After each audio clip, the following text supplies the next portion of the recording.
Well, I think I've got it working here. Can everybody hear me okay? Here we go.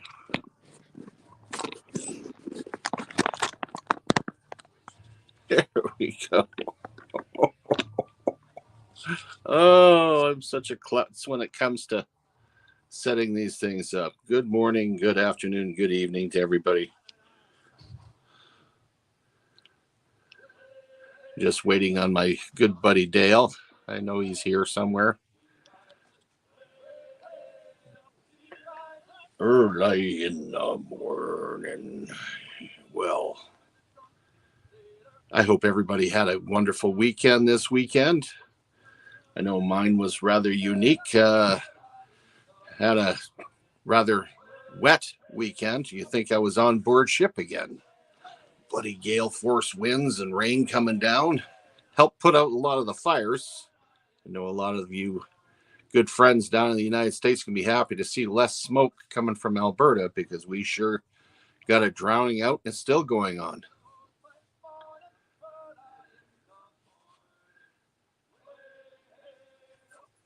Well, I've put the link in the chat for anybody that'd like to come up and join me this morning. I'm actually been working on starting to get some of my videos out again here. Starting back in 1858 again. See what kind of history I can come up with. Some new stuff. Biggest challenge about finding content with pictures of that era is the fact that the camera was not the most well-used device in 1858.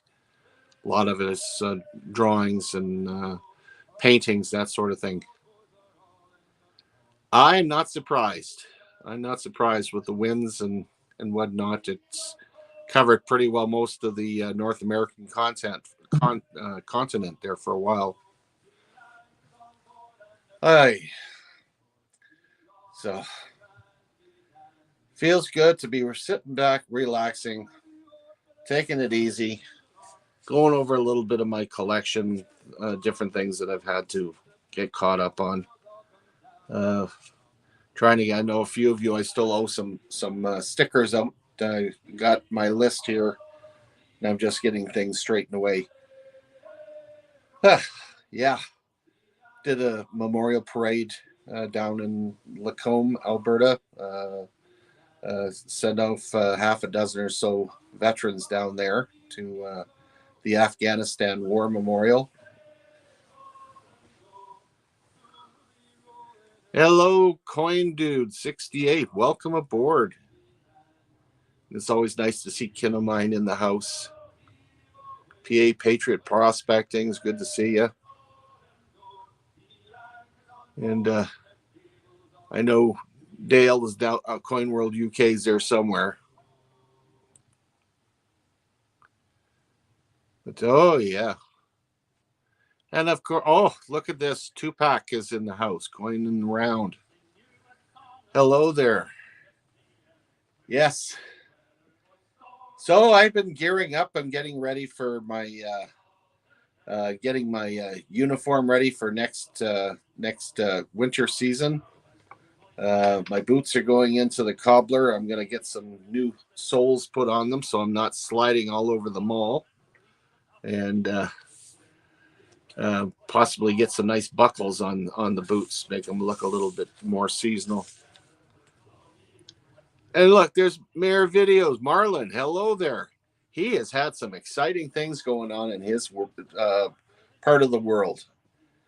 Everything from his enjoying his Father's Day on his channel and doing a car show in Morinville, Alberta.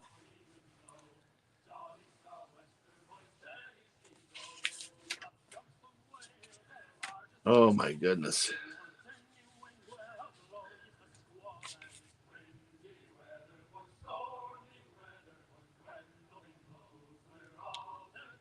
Wish I had a voice like these guys.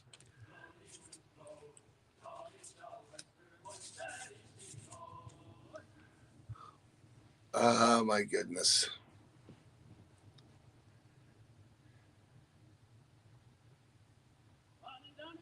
Yeah, I thought I'd go through my treasure chest today. I do have a couple of them that I have on hand.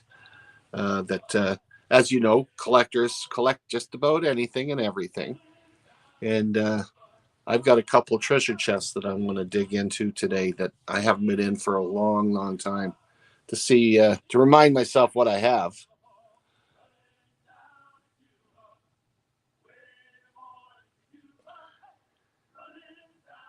Gave away quite a few coins too. My goodness, I cannot believe all the blankets I hoarded down here and the underbelly of my ship here.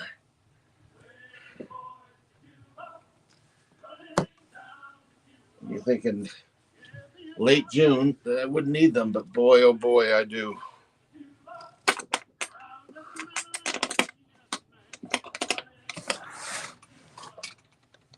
My goodness, what do we have here? I'm going to tilt it down a little bit so that you can.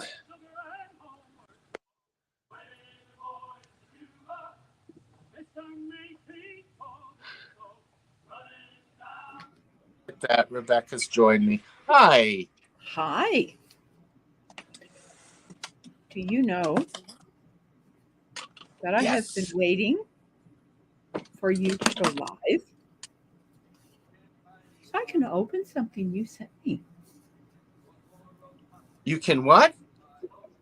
So I can open up something you sent me. Oh. Did I send you something? You did. And I haven't even opened it. Well, you've got the See? platform. Remember? You sent this to me? Yeah. That's what. And I thought, I'm going to wait till I see he's live. You hear that? I just opened this. Now, I can guarantee you there's no confetti bomb in that package. Oh, I would have had fun. I'm okay with confetti bomb. Couple dogs are not, but I am. That's what. Ooh, look what I got. Thank you. And ooh, I got some coins. But they're not coins like you would think. Always a pleasure, Rebecca. Cheers, the skipper. Thank you so much. Look what I've got now to put on my military sticker board.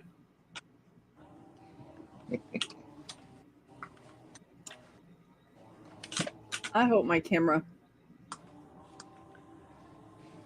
There we go. The camera doesn't do that one justice because it's hard to see.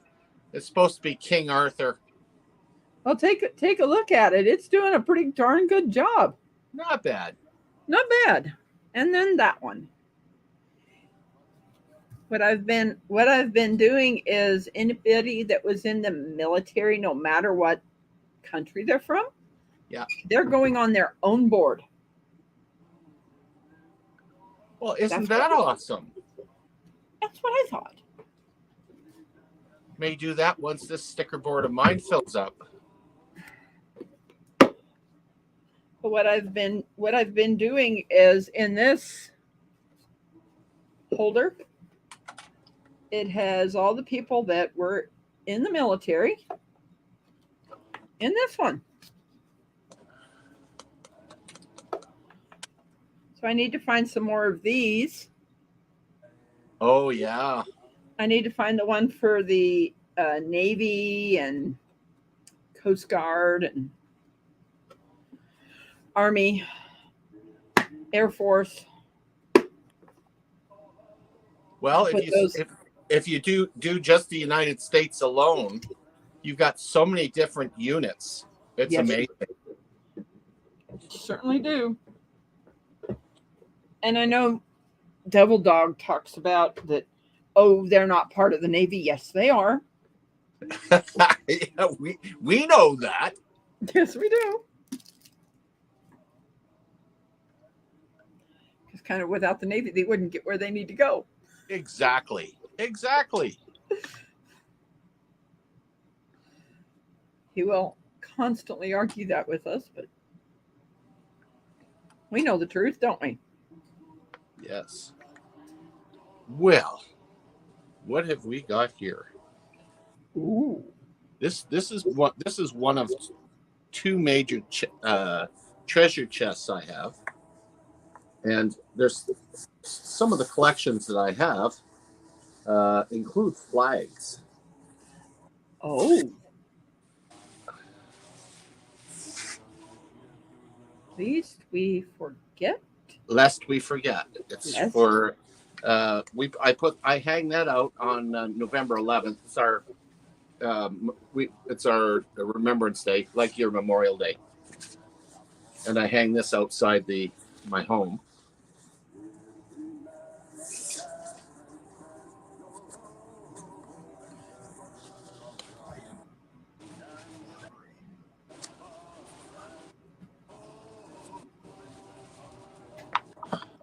And of course, collecting flags wouldn't be complete if I didn't have my own Canadian flag, of course. True. So I've got that one. We all know what that's all about, the Canadian flag. Yes. And I've got a few of them because I like them nice and clean and ready for hanging up. I got a couple here. Here's one you don't see too often in the U.S. unless you know somebody that's English. I do know somebody Jack. that's from England. I've got Mrs. C. She's a from Manchester, so it's only fitting that I have something like that. And with so many friends in the social media that I know that are from the UK, nice having that. I also periodically send them, if I end up with duplicates of these, I send them out to select individuals who like having flags. I haven't got any right now, but I'm working on it. Of course, I haven't forgotten you guys. So I got the Stars and Stripes here. I have my my father's cloth one that was on his coffin. Oh, is that right? Or his, yes. Right. That's a significant keepsake. Certainly is. Here's an interesting one here. A lot of people may not recognize this one. Of course, as you know, in the United States, you have state flags. Well, Canada, we have provincial flags. And this is the provincial flag of British Columbia. And shocking enough, I have seen that. I have seen that flag. Yeah, it's quite a cool looking flag. And as weird as it sounds, I need to get a replacement. I guess I wore it out. My Alberta flag I haven't got anymore.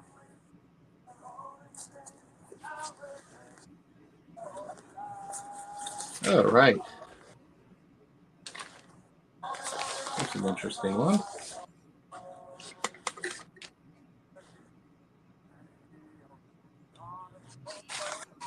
Oh, wow. Yeah, that's quite the... Wow, that's... And this one here is not a typical... This is more of a banner that you hang up outside or inside your window or on your wall. Or if you happen to have a proper type of pole on the outside, you could do it. But it's a lot more thick. It's very thick. All right. Kind of more like a canvas. Yeah, very much so. For the longest while, I used to collect license plates. But this is one of the ones that I have that it's a little bit neater. Ooh. It's a military one. It's signifying one of the regiments that I served with, the RCR. I mean, I don't know. I'm sure a lot of people have these treasure chests, where they tuck away things that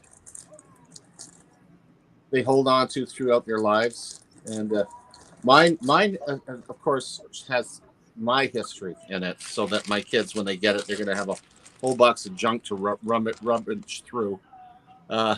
This doesn't look like much, but those are all woggles. So anybody in scouting or guides or Girl Scouts know what a woggle is.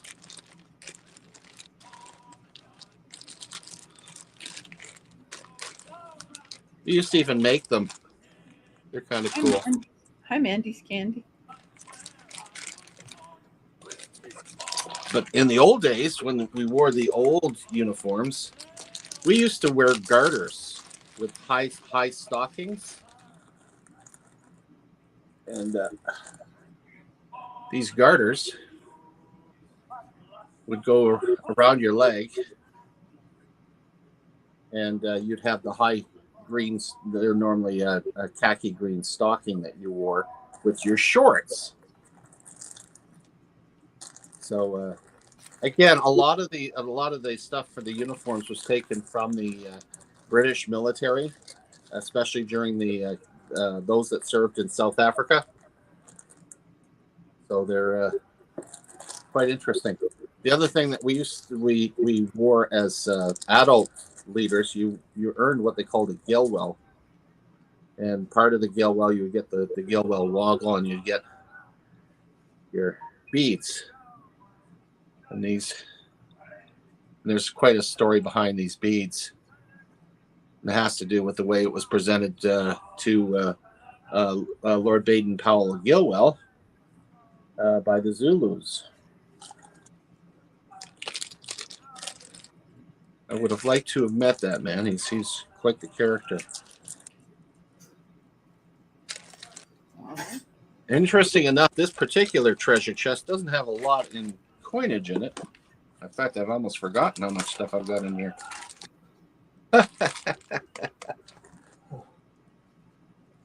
These are called shoulder knots. The shoulder knots were worn by the different sections in the old scouting. They used to wear them right there on the sleeve. And this one here is for the rovers, and it indicates the original three sections of scouting. So your rovers, scouts, and cubs. And then you had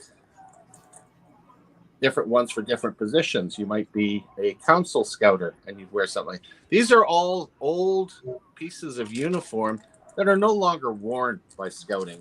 These are like me. They're a bit antiquish.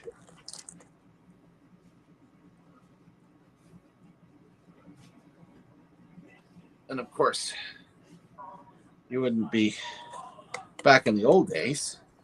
We used to wear what they called shoulder boards, and the shoulder boards used to sit up here.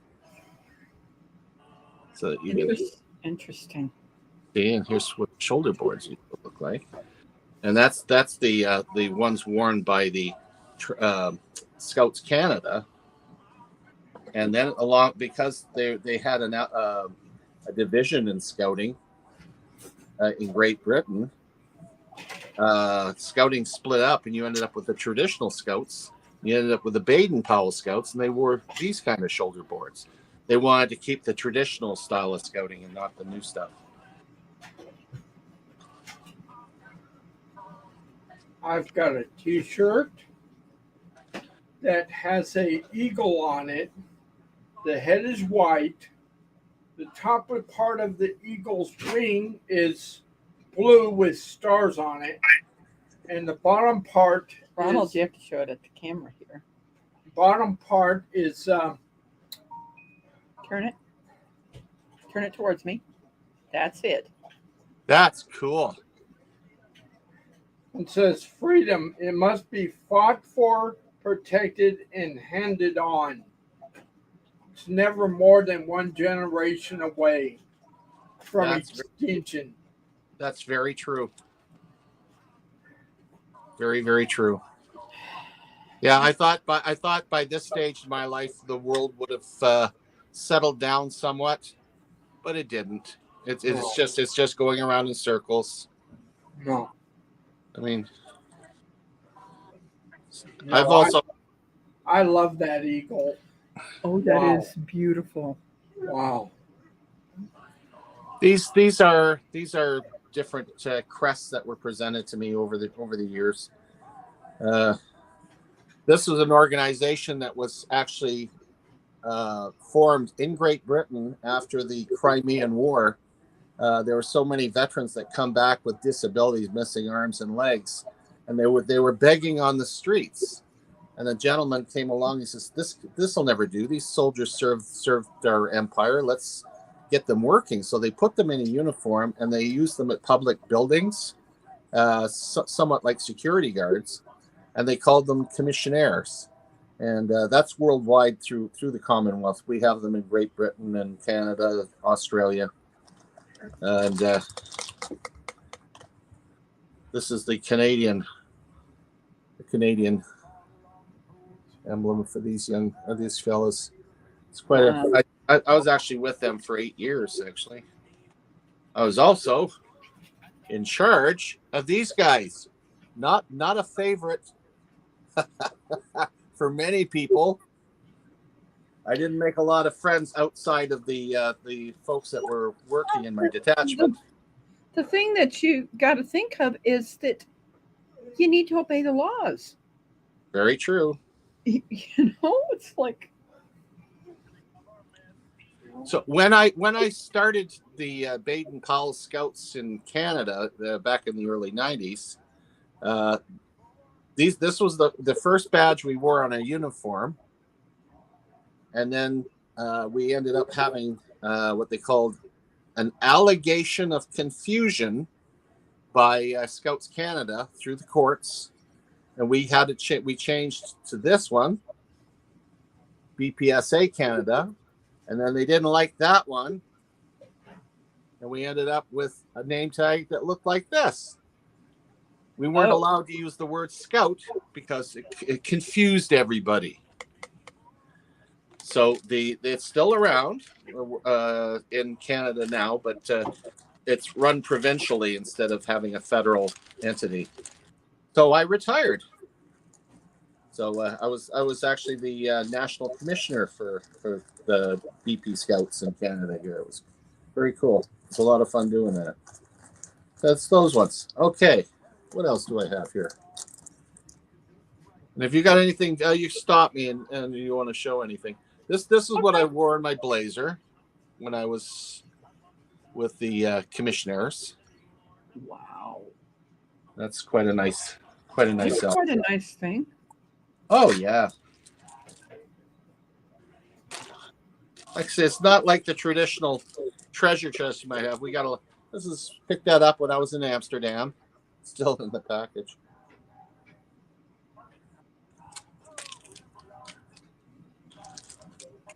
And things that from my military days. Oh boy, I don't have as many as I used to.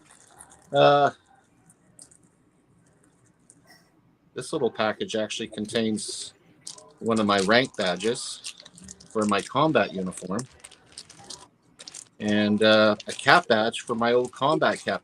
These uniforms are long gone too. They used to call them combat, just combat uniforms. We didn't have the relish uniforms or the snazzy ones that they have today. Like this is the cap badge I used to wear on my cloth cap for when I was out in the field. Wow. And my rank, which was, I retired as a corporal only because I switched trades. I went from sergeant to corporal when I went supply. Kept the pay, which is okay, so I get paid as a sergeant, but wore a corporal's rank. I didn't mind doing that. Less responsibility and good pay.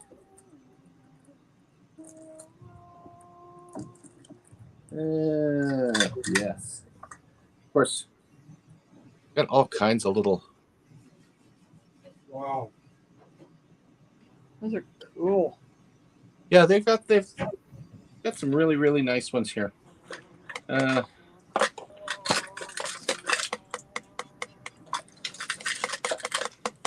have my father was in the Army for 9 months. Right? Then he got medically discharged because of a brain tumor. Oh, dear. Yeah. And then my oldest sibling sister was in the Navy. Oh, is that right? Yes, So you've got a history in your family. we do. Awesome. You know, maybe I am a hoarder. My wife could be right. I even kept all my name tags. I don't throw anything out. Oh, here's some nice ones. Wow. Let me get up there. I need to. And here's I was too far away to read it. Go these back, are all go back to the other one. I Let's see couldn't the other read one? it. Yeah. Wow. Wow. We named our branch the Chief Warrant Officer Bobby Gerard branch of the RCR Association here in Alberta over for our friend Bobby. Mm-hmm. He was actually the Chief Warrant Officer with the RCRs that were in Operation Medusa in 2006. And he was took the lead vehicle and they hit an IED and he was killed. And many of us were friends of his. So we kept his memory alive by naming our branch after him. It's cool. Okay, when I retired from driving bus, see, I did many retirements. They presented me this, and these are all pins for Edmonton Transit. Wow. Wow. And since I am a pin collector too, I was happy to get these, but I didn't want to take one of the nice clamshell that they gave me. All right. Wow. Yeah. Like I said, it's not the traditional treasure chest that you might think, but it's one. This is what I looked like as a young man when I came back from the Middle East. I saw my mother for the first time after over half a year. I decided to dress up like the natives. Oh my goodness. I said, okay, I can dress up like that. I'm sure. Why not?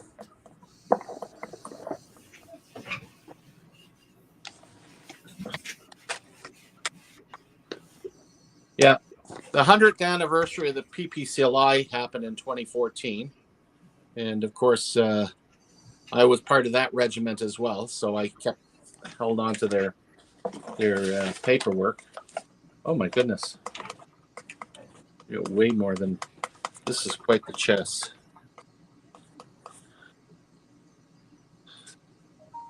All right. This is me in Lahr, Germany, on the way to the Middle East. I'm the one that near my finger is me. Oh. That was back in the good old days when I could see my feet. And dating myself even further, that was me in basic training. Wow. Hard to believe that's over 50 years ago now. Wow. Yeah. Where's your co-host? I don't know where he's gone to. He's I'm lonely. Well, I'm glad you're up here with me. So these treasure chests can be a lot of fun. Like I've got. I don't even want to look at this one. This was the birth of my grandchild. That one you need a strong stomach to watch, us guys. I can't understand why women would do that. I don't know either. It was presented to me. Like, what am I going to do with this? Yeah. Oh my goodness. I think there's certain things we don't really need to watch over again. I know, eh? And there I am wearing a Highland uniform. I was with the Calgary Highlanders. Wow. Wow. So were you in a kilt? I was wearing a kilt then. Yep. I've worn a couple of different kilts. One for the Calgary Highlanders, one for the Essex and Kent Scottish. Oh, it's finished. Yeah. This is the book that I got when I went to Dieppe in 2017. So I actually went to Dieppe, France. Yep. And most of the stuff I don't think you'd be too interested in. I've got all kinds of stubs from different movies I've gone to. Oh, that's a nice one. Wow, I forgot I even had that. There's a nice. This is a Calgary Highlander belt buckle. Oh, C10.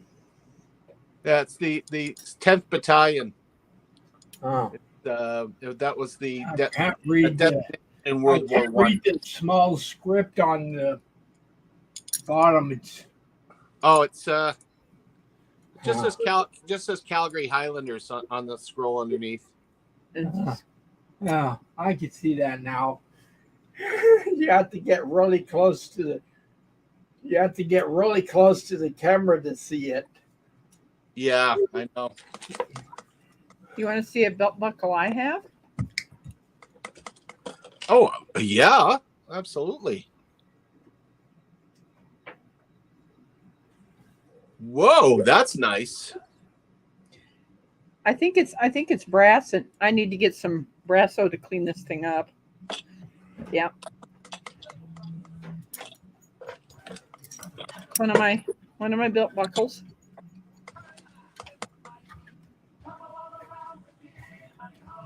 Oh, it's got this.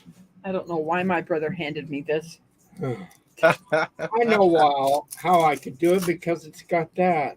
Okay, So let me here, take it back. I'll take it back. It's the charger. It's the charger for our impact and stuff. Impact drill. And I didn't know that there was a zipped, not a zip tie. Whenever you're ready to take me off. Cat hair in my mouth. Since I was so keen on some of the places I went to, I try to get as much history as I can. I love, as I'm sure you do, love history, and one of my biggest thrills was going on the HMS Warrior. Wow. And the Warrior is still part of the British Navy. It's actually still a commissioned ship. And you get to wander all through the thing. And I'll tell you, you got to watch your head when you go down below. And that's in Plymouth in England. When our family lived in Seattle, we got to go on a submarine. There's Dale. Dale's finally here. Hi, Dale. Dale, glorious Dale. Dee-dee-dee-dee-dee-dee.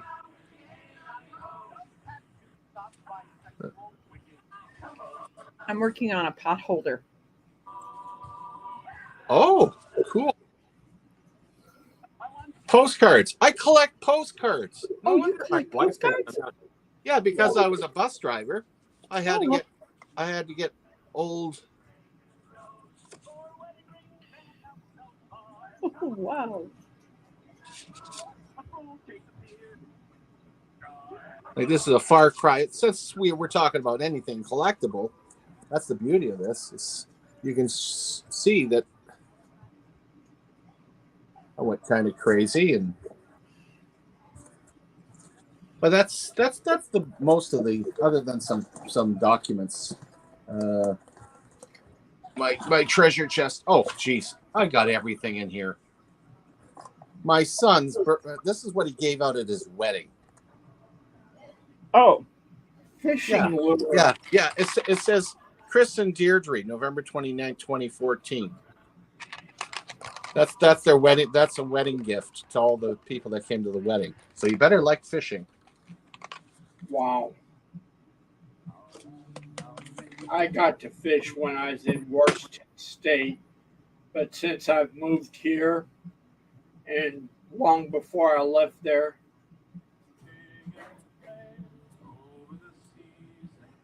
And we have, oh,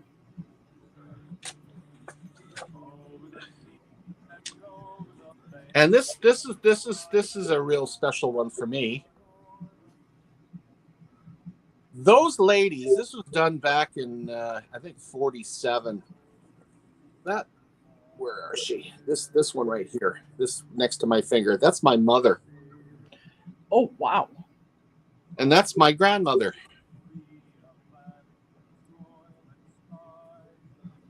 Yeah. I have pictures of my mom.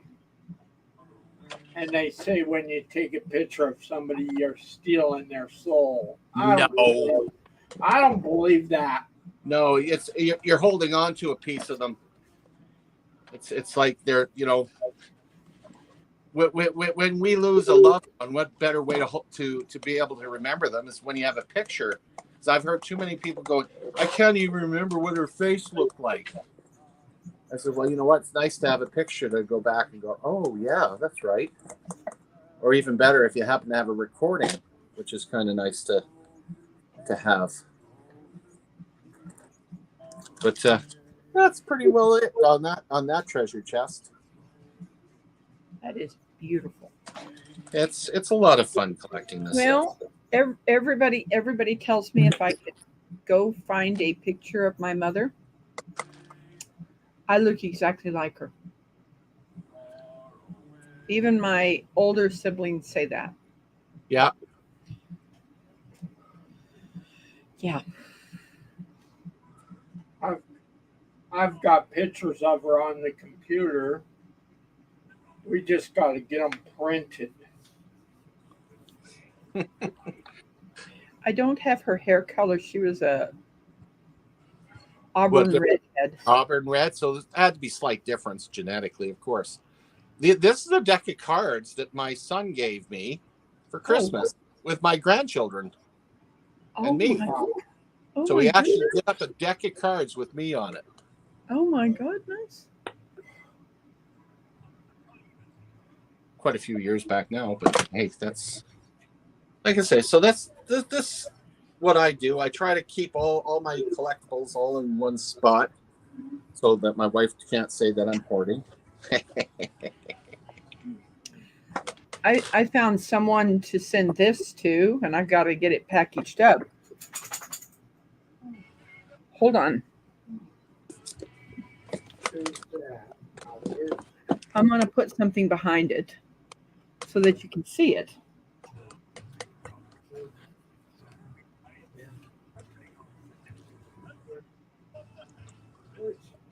Oh, that's nice.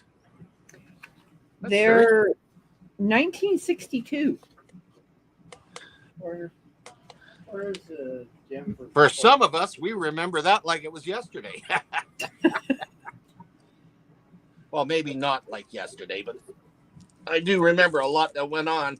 More 63 than 62. I found someone that was born that year on YouTube. Really? Yes. Why am I not surprised? There's lots of us Yes, the baby boomers.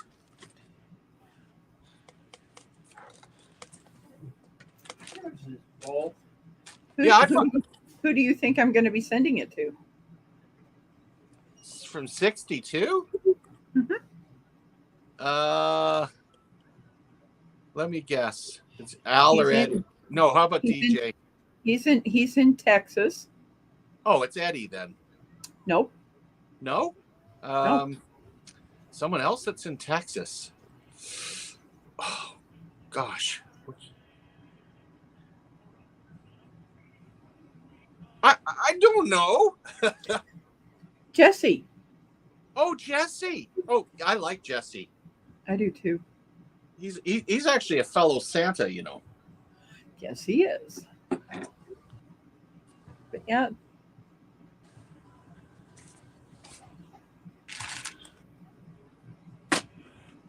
Oh my goodness! Now I gotta try to get all this back in the box.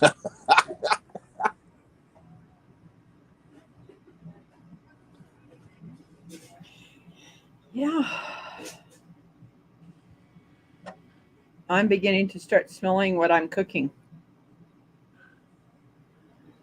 Yeah, actually, I made something I haven't made in probably about 30 years last night for my, and I gave some of it to my sister, who swung by.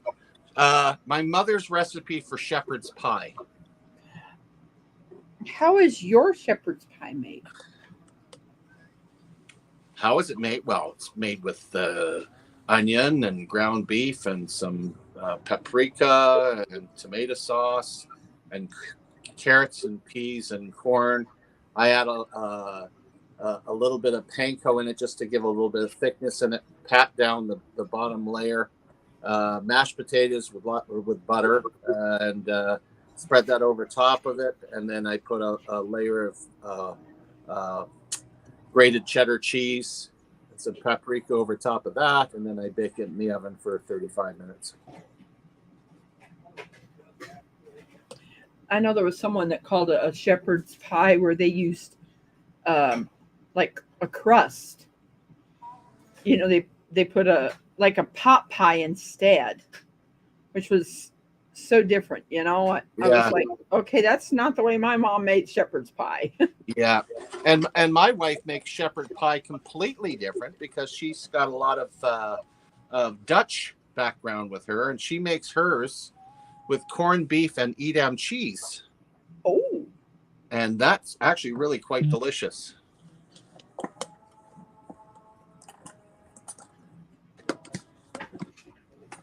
Okay, I managed to get it all back in that box. I can't believe. Boys, come, relax.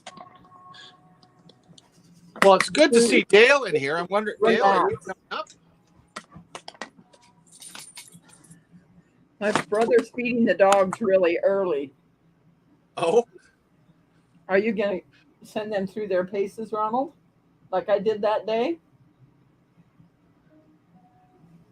my dog woke me up at 3:30 this morning wanting to get out. So what's wrong with you? And then I realized my dog is afraid of lightning and thunder. So because of all the rain, he wouldn't go out, and he got to the point where he had no choice. So he got me up at 3:30 in the morning to go outside. Thanks, dog. I did something where I told the dogs to sit, relax, then sit again, then relax. Just to see if they would. No. He did not say the words. There's a certain word that we use. We use the words, okay, that it's fine, you can eat now. And Denver started trying to eat before. And I said, no. He knew exactly what that meant, that you're doing something wrong. Yeah, that's funny. I'm going to throw the link in there. He couldn't find the link? No, I'm just going to put the link up again for Dale in case he wants to get up.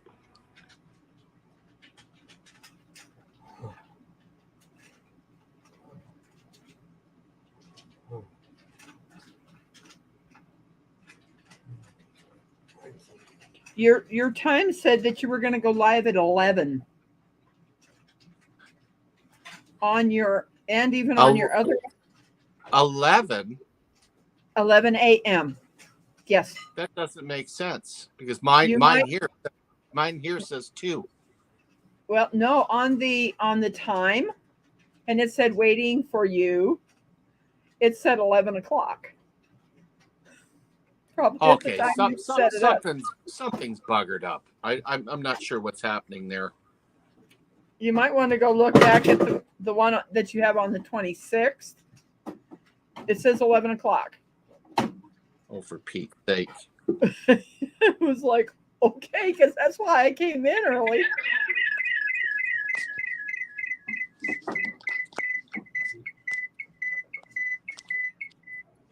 Okay, that didn't work. Bear with me. Okay. Yeah, I'm still using my phone instead of my computer because my computer is an antique and it just doesn't have the memory anymore to do anything. Wow. That was quick. They were hungry. Denver really finished his quick. Lay down. Sit.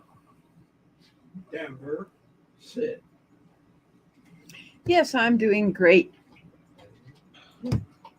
Coin World UK.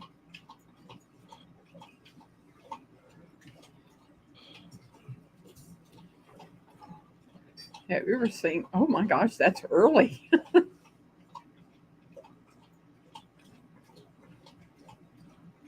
Yes, all of us got notification this morning that he was going on at 11. And I thought, okay, that's a little different.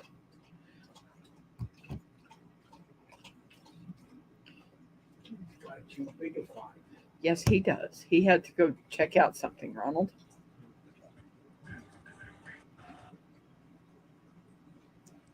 Okay, that should work.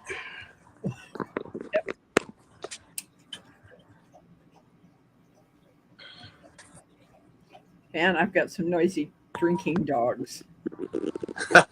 Yeah, mine's like that too. There we go. Do you have your YouTube side popped out?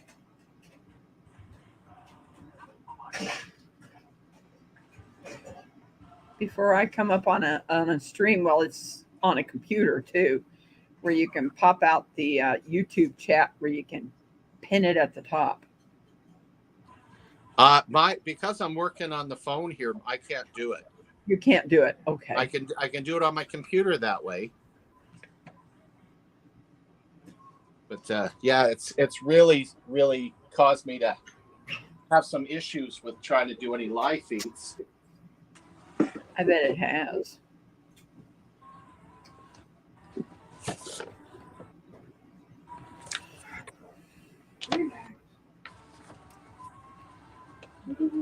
Relax.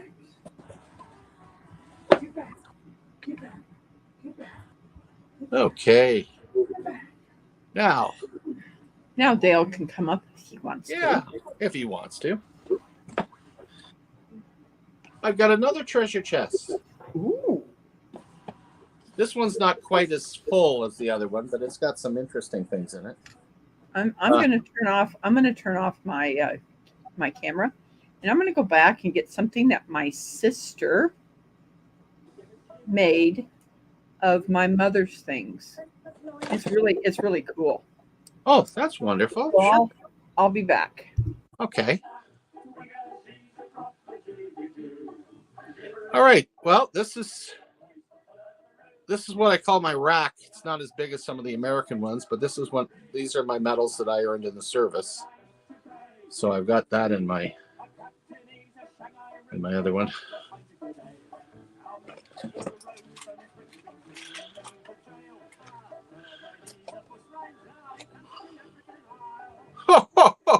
Oh, you never believe what I just found in here. I forgot it was in here. I got wow. That's a walking Liberty. There you go. Oh, thank you, my dear. Wow. Okay. So I got that. That's actually a nice one.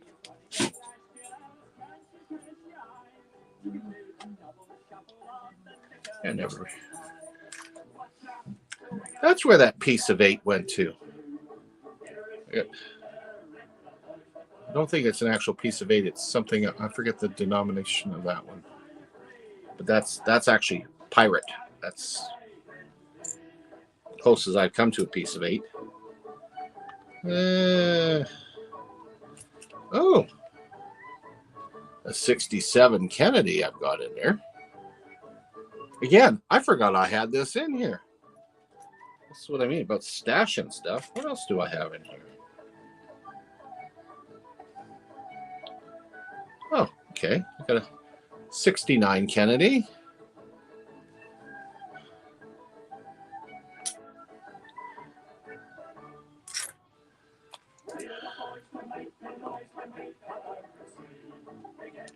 There's a good find. 65 Kennedy. I can start putting these into my US album. I just forgot I even had them.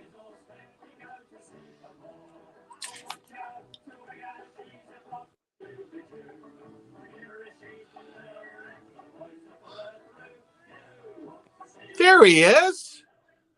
Hey, I can't see chat, so hello everybody. I've had problems with our internet, so if you notice, I've done a video for 10 Bob. Please go and check out her channel. I've done a mail call and I could not finish all the details off. So I did the video, I think it's about 6, and I just completed it now because the internet come back on. And you started your stream at 5 o'clock today. I don't know. I don't know what's wrong with that because on my side it shows 2 o'clock. No, someone's got their volume on. There's an echo. There's an echo. Yeah, I got something to show you anyway in a minute. Something really cool. Okay, I found it, man. I found it. What have you found? You sent me this. Oh, the Henry V farthing. They would have called that. That's what it is. Yeah, 4 quarters or a quadrant. Yeah, it was in one of my treasure chests, along with a bunch of coins I haven't checked over to put into my albums. I'm going, oh, okay. I was wondering where that went. Now I found it. It pays to go through my treasure chests. When we the 3rd, I can't remember. I'll have to check. I can't remember. I've got something to show you anyway that you may like. Are you ready to see this? I believe so, and You're gonna get to see a picture of my mother, my sister. These are jewelry that my mom owned, and she put different things inside this jar that were my mother's, and she put potpourri in there. That's a pretty cool time capsule. It really is. that's nice. You know, I'm so grateful for her. But this is a picture that was taken 2010 of my mom. Now you can see what I'm saying. Yep. Yeah. Wow. Yeah. I look like my mother. But yeah, she asked me for some jewelry that was my mom's. Yep. And then she handed me this. That is wonderful, Rebecca. What a keepsake. Definitely. And if you get lonely for your mom, just look in the mirror. Yeah. Still with you. Yeah. My goodness. You know, so you seen those old wooden bobbins, you know, that has thread on it still. Yeah. See that right there? She used to sew. Yeah, that's what my sister made for me. That was very thoughtful. I had no idea what she was doing, you know. I says, okay, here's some stuff, and that's what she did. So. Mm-hmm. Wow. Yeah. Kind of mine says I saw a shuttle in that jar. Yes. There is one in here. That. What is a shuttle? A weaver. It goes backwards and forwards. Figures you'd know that. Yep. Well, going back to the Victorian times. Just Them are things. ancient. Them are really ancient. Ooh. Wow. Devil hair. That was devil face, right? A real Canadian. German. But yeah, that's the devil face, right? Wow. The devil face is to do with the hair. If anybody's noticed, if anybody asks, is you got the eyes from here. You have the eyes. The devil face is just there. So it's like two eyes. You got the nose and you got a mouth underneath. I don't know if you can see it very well. Interesting. If you see him, then because I can't take a picture because I don't have. I'm using my phone. I can't see chat, so apologise. I just want to show you one more thing. I just need to turn the camera off. I want to show you what I've been up to over the last 4 years, and I need to get some capsules. So 4 years. Well, no, longer than that, isn't it? No, 2014 I started this collection. So how long was that? 7 years ago. 7 years. Wow, 7 years. Right. Okay. I'm just going to close the camera down a minute. He's gone.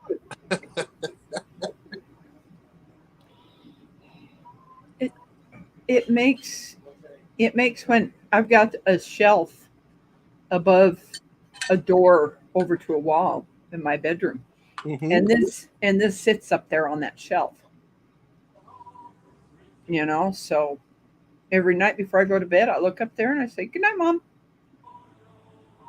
You know, I can so understand what you're doing, because even though I'm not that talented, I take shortcuts when it comes to doing things to remember people. But I'll show you a couple of the things that I've done to remember people that were important in my life.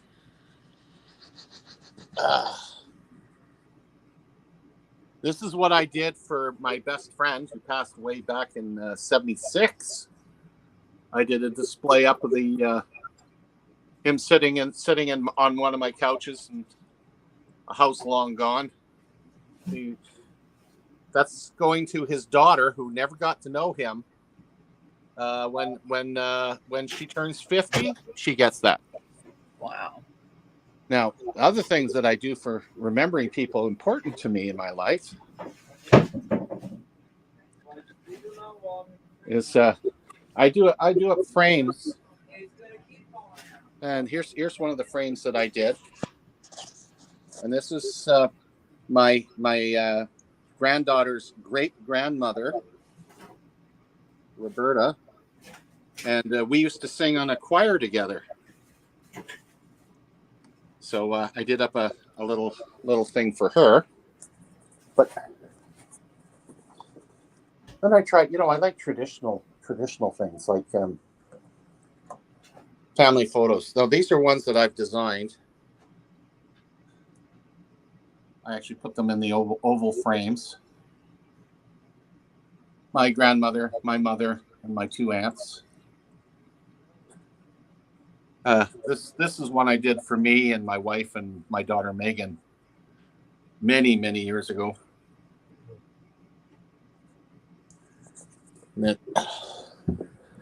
Oh yeah. Is Megan still around? Yes. Yeah, Megan is still around. Yeah. My daughter Jennifer, though, she passed away in 2010, and I did this one up for her. As you see, I always make sure the plaque's on there so that people know after I'm gone who these people are. Yeah, I've got pictures that my parents had taken or had gotten, and they didn't write on the back, and we're trying to figure out who they are. Yeah, and that's something you don't. And want we don't to have know. Happen. We don't know. Isn't that a pain? It is. Yeah. So this is my mother. She passed away in 93. My dad passed away in 06. Yeah. Yeah. And then my mom was in 2017. It's I think it's important to put down. Now I can't put plaques on these round ones, but there's my dad. Oh,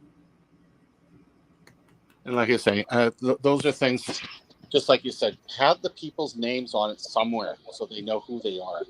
oh, definitely. Because that's your family history. It is.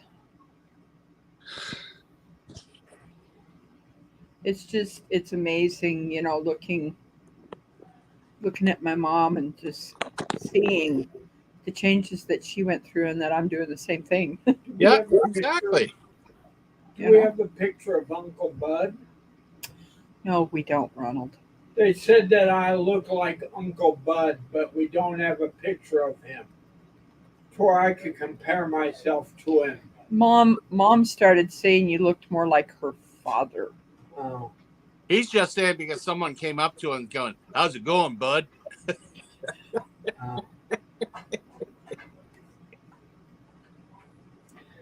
Yeah, it's interesting, because usually when you have children, they look more like your parents. Well, My my oldest boy looks like me. Unfortunately, he even gained my waistline. oh no, My son Andrew was spitting image of his mom.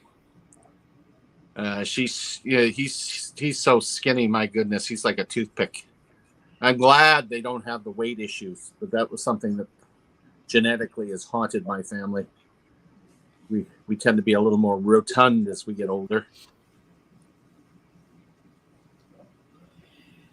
yeah. This thing is so neat, looking at all these different things that were in here. I remember Mom wearing that. You see that one right there? That's a watch. Yeah, I'm going to put you on to show us some of the things. That's a watch that my mom used to wear. Right. That's in there. It's amazing. I haven't taken this down in a long time. It's just been sitting up there on that shelf. Mm-hmm.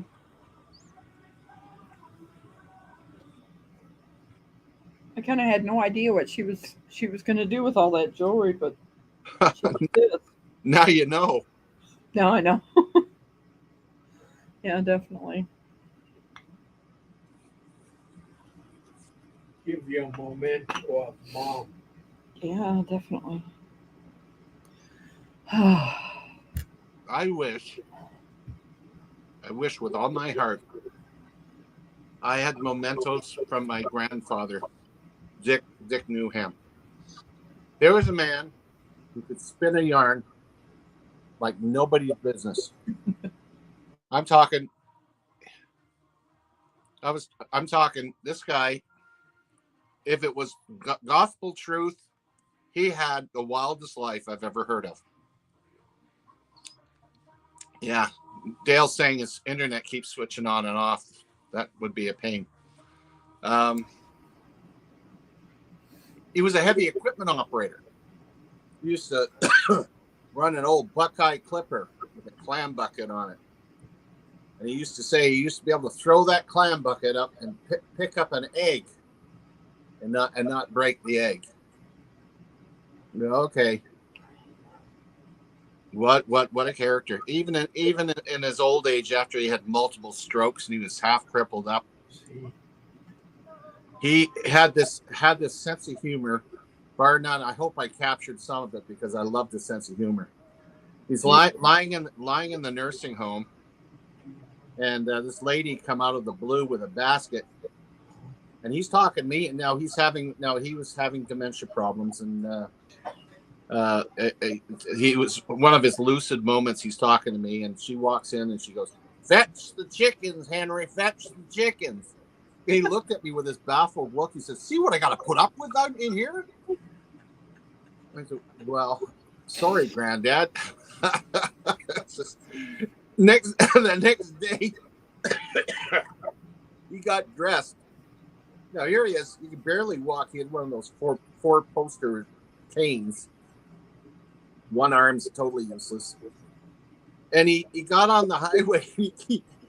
He hitchhiked 150 miles to see his old girlfriend. I said, "What's wrong with you?" He says, "I'm not dead yet." Oh my goodness. Man, oh man. Did you ever hear about the orphan trains? The orphan trains. Tell me.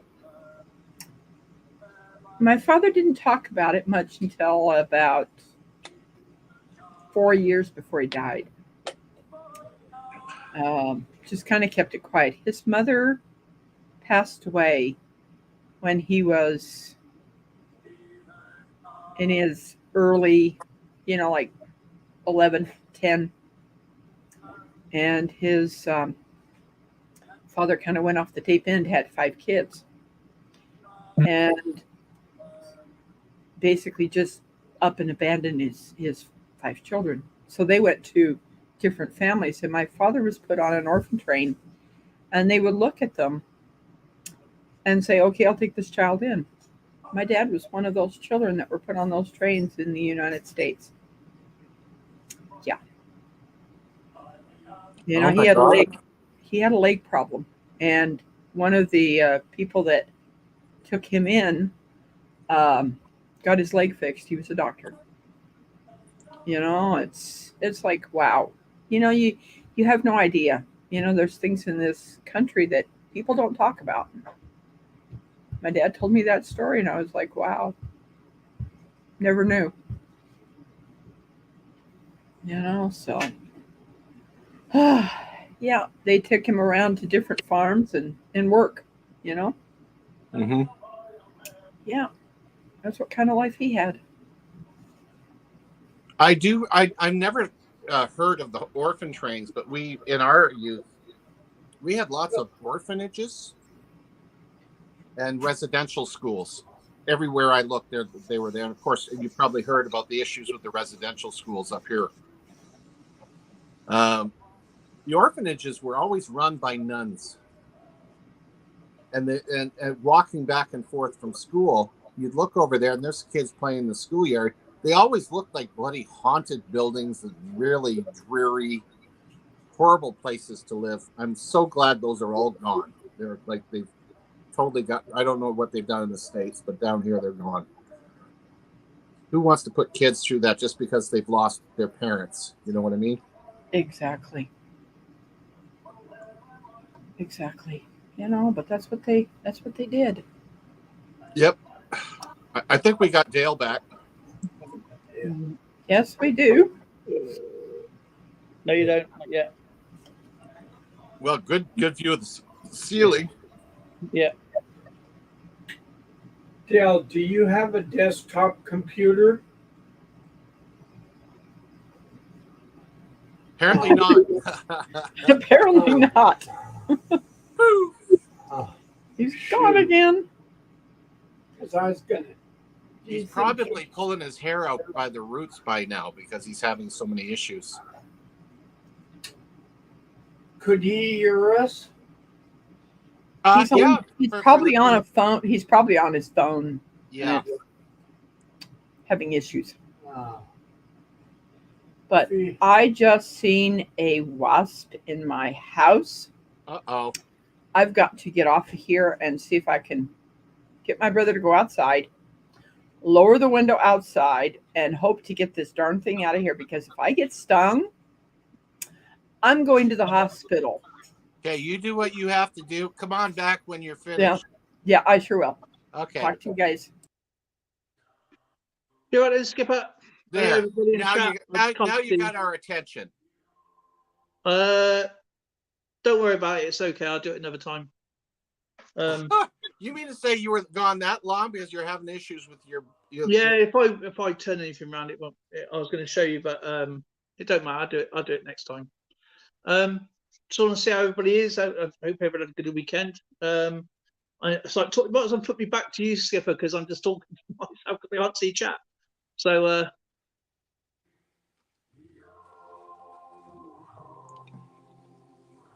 that's better. I was like talking to myself. But yeah, no, I had the banknote up, but I just put it away now, and I got other things to show. I'll do that next time, because if I switch the camera around or whatever, it's gonna me switching it up again. I can't use the computer because I overload the ping that's coming through. So Oh my God. I think there's work going on down the end of the road, and it's like blue barriers around there. So I think it's like at the exchange point. So we have like anything from almost a terabyte, but it's running at about between 50 and 100 megabytes per second right now. So it's really, really low. Wow. So we normally have a terabyte. So yeah, it's really quick. So yeah, it's running like a snail at the moment. I know it doesn't really matter, but they might be doing testing for the lines, so that's probably why it's flickering.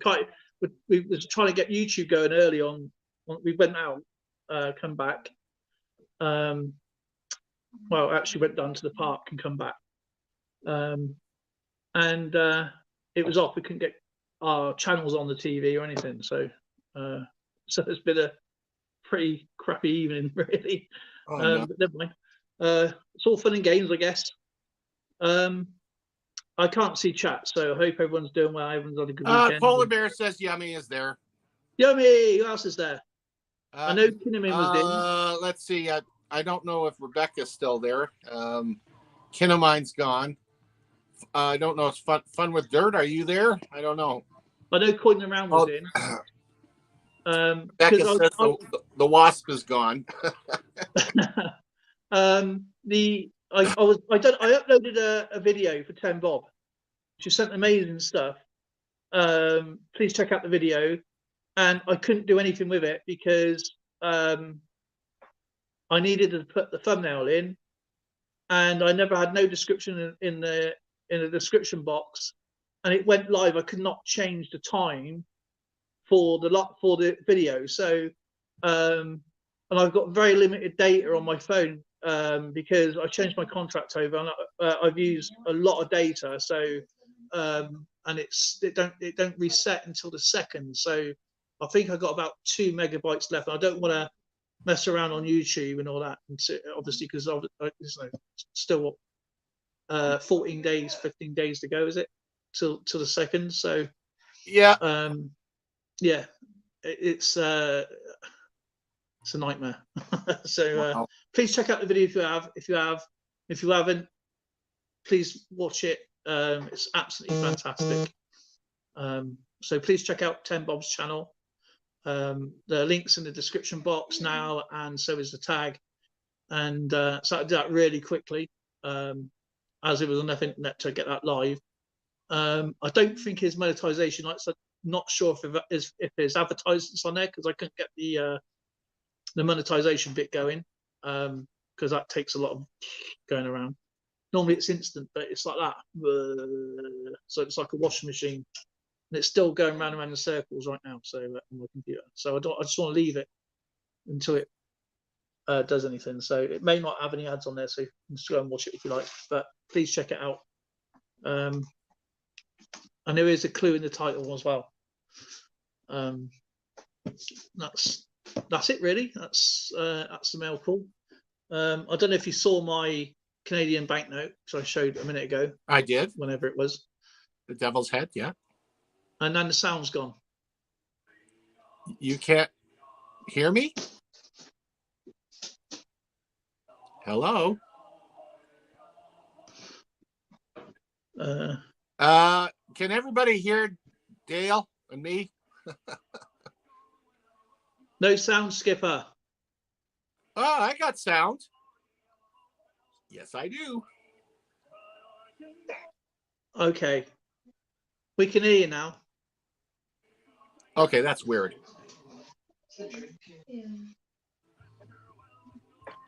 Driving me crazy. So who is in the chat now? Oh, I think it's just coining around Rebecca. Oh, okay. Okay. It's good to see coining around. I've been we haven't been anywhere this weekend. Someone damaged the windscreen on our car after our tires. Oh, so no. Waiting for that to get fixed now, so that's why we just went for a walk. But yeah, trying to get my foot going again, you know, where I've been laid up. But so that's another thing. So what else is going to happen? Don't come to England. I was just telling everybody earlier that I'm preparing to build an ark. We don't have an issue with forest fires anymore, the wildfires. It's bloody rain for 3 days. You think I was in the UK or something. It's like just non-stop. And of course, we panic here. When we get that much rain, we're like, okay, where's it going? Yeah, we do have runoffs to help control it, but it has been so bad. My dog, who's afraid of water, has gotten he got constipated. So 3:30 this morning, he's scratching at my door, wanting to go out because he was holding on to it as long as he could. Went out, was he flipping miserable? I'm not surprised actually. It's been scorching hot over here, and obviously it's not good for Finn's paws to go out with like little tiny feet. So I don't understand why people would walk a dog on a really hot sand. Oh, that's awful. Yeah, if you can't do it with your bare feet, why would you let a dog do it? You know what I mean? Yeah. They're not bouncing around to chase a frisbee. They're actually bouncing around to try and stop burning their paws.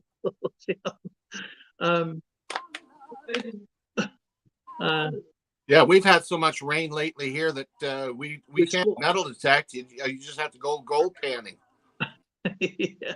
So we swap weathers, have we? We now got nice hot sun, and it's crazy. It's absolutely crazy. I'm like, okay, yes, the wildfires are under control. Thank you. So who was in here earlier? I know EAC was.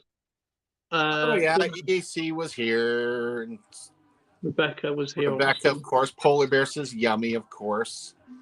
Ken of mine was here for a while. I have to figure out what's wrong with my StreamYard because on my end it shows 2:00 in the afternoon, which should have gone live normal. Just try turn your phone on and off. It might reset it. Well, I'm not going to do it right now, but I'll do it later. Oh, no. Yeah, switch and make sure it actually goes off, not just standby, and then turn it back on again because all your streams are on at 5:00. That doesn't make sense. Yeah. Okay. Yeah. So yeah. Obviously, I'll be streaming on Wednesday. I might do some little ones to go through because I've got lots to show. And I've also got to catch up with loads of comments. I wanted to do that today, but I've been laid out, as you know. I've had a bad stomach for some reason. That's why I started again. Bad stomach. Bad. Yeah, stomach. bad stomach. So it's I had no results. So I don't know if this is a knock-on effect or new or anything. So that was like 3 weeks ago now. Yeah. But anyway, I changed over some of my banknotes because I'm looking for more.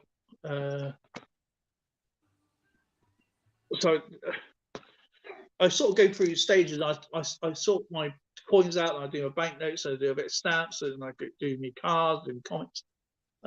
So I managed to push everything down what I had on my ward banknotes here. So they're all. I mean, you can see where the old stuff was. So that's where the old stuff was. You can see Jason's where Jason sent me. So everything's labelled up properly in this book now. What I've done, I've moved the stickers away and put them on the edge so don't cover the banknotes sort of thing. Well, 5:00. So that's my time, by the way. So whatever time it is your time. So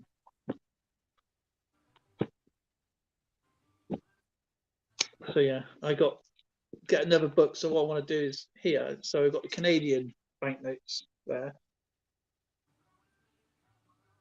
Skipper. Yeah.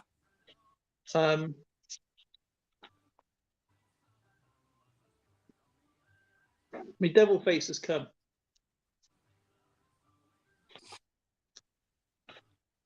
And then I got the back of here for the moment. I just got all my British ones just out the way. If anybody want to see some old British banknotes.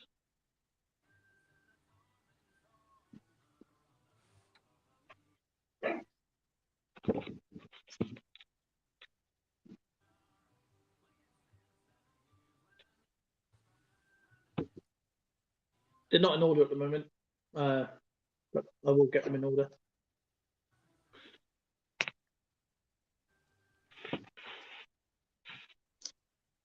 And there's some souvenir from around so far away, the old Euros.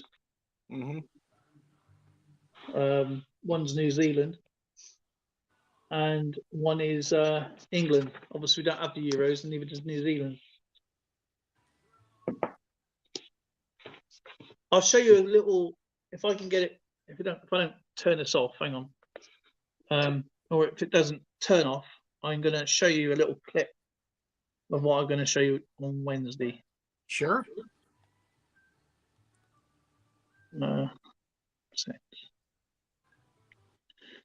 I'm if you're wondering what I'm doing here, I'm currently looking for a channel on YouTube I discovered last week, and it's mostly cooking, but historical cooking during the 17th century and whatnot.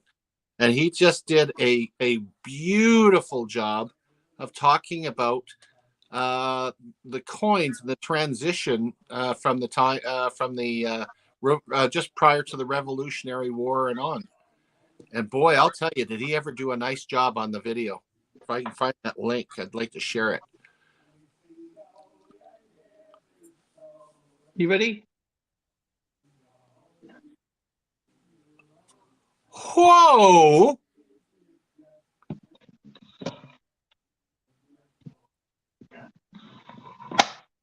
Holy crap! I've got 2 coins to get. The 1992 coin. That's gorgeous. And I've got to get the 2013 coin. Oh my God, Dale, that's really nice. So that's taken me a long time to collect that, because I've still got the set from what John RMS sent me. Jeep and John sent me an RMS sent here. This is my independent one, so I need to get the flips for that. And the next one I'm working on, as you can see right here, is this one. Don't know if you can see it, but I'll try and get it.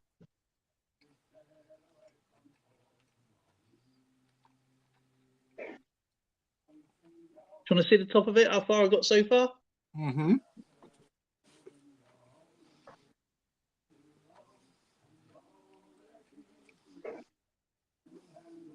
So that's what I got so far. All presidential dollars with the stamps.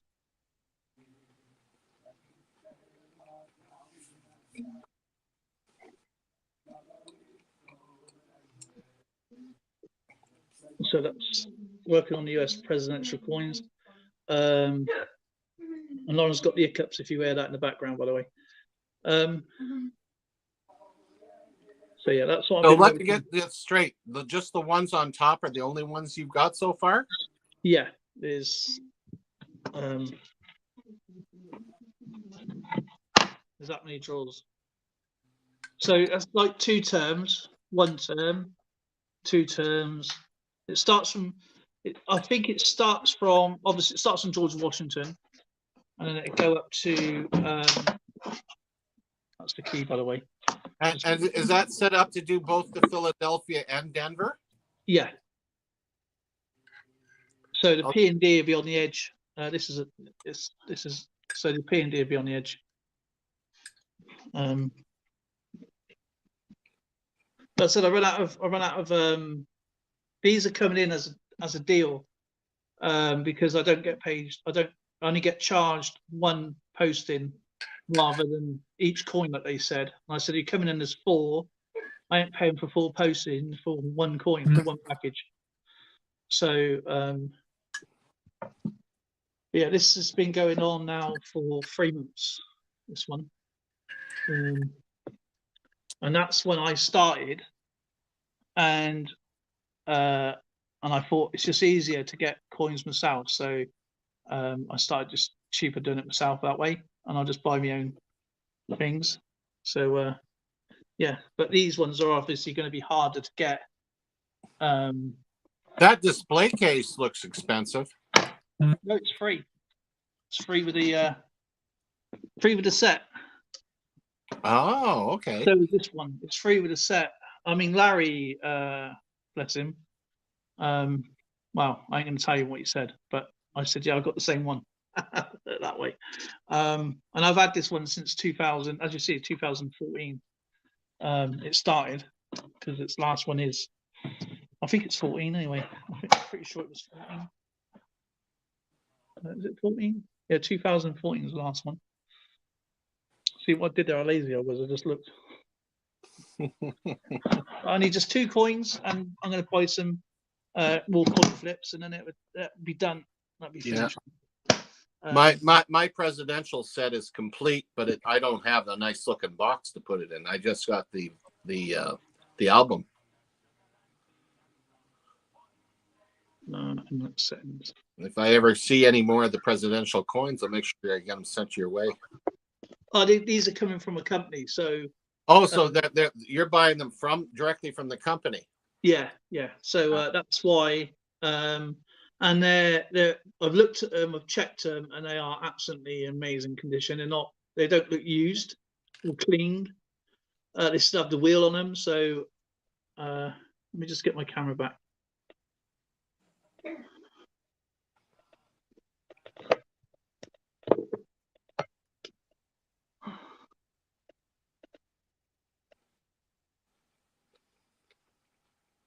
So yeah, there you go.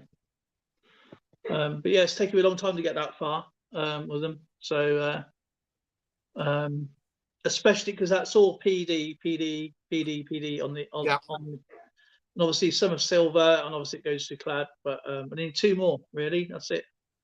I get them very soon. So that's what I've been working on for last time. I mean, I think you saw that, and it was like more or less quarter done. I think what's comical about collecting the presidential coins is, apparently, it's we collectors outside the continental United States that love collecting that set. Yeah. Like I've got the whole thing. I talked to a lot of our U.S. friends, and they don't like them. I want to talk to you, not this.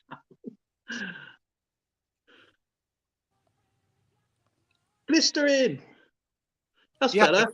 It's surprising how many of our U.S. friends don't like the presidential coins. No, they don't. I mean, some people do. Obviously, not count for everybody, but I think they're a really nice coin. The only thing that I think puts off people is that everything's on the edge. You got the pluribus unum, you got the 13 stars, you got the mint mark, and you got the date. And I think because it's the most worn part of the coin of anything, but I think they're really nice coins, and that's why I wanted to get the presidential coins, because I don't think, as I said, they're not the most favorite looking coin, because with coins itself, I think the dollar will always, the paper dollar will always favor the coin. And from experience, even with the Sacagaweas, I think they're a nice coin, but I think paper money would always trump the metal.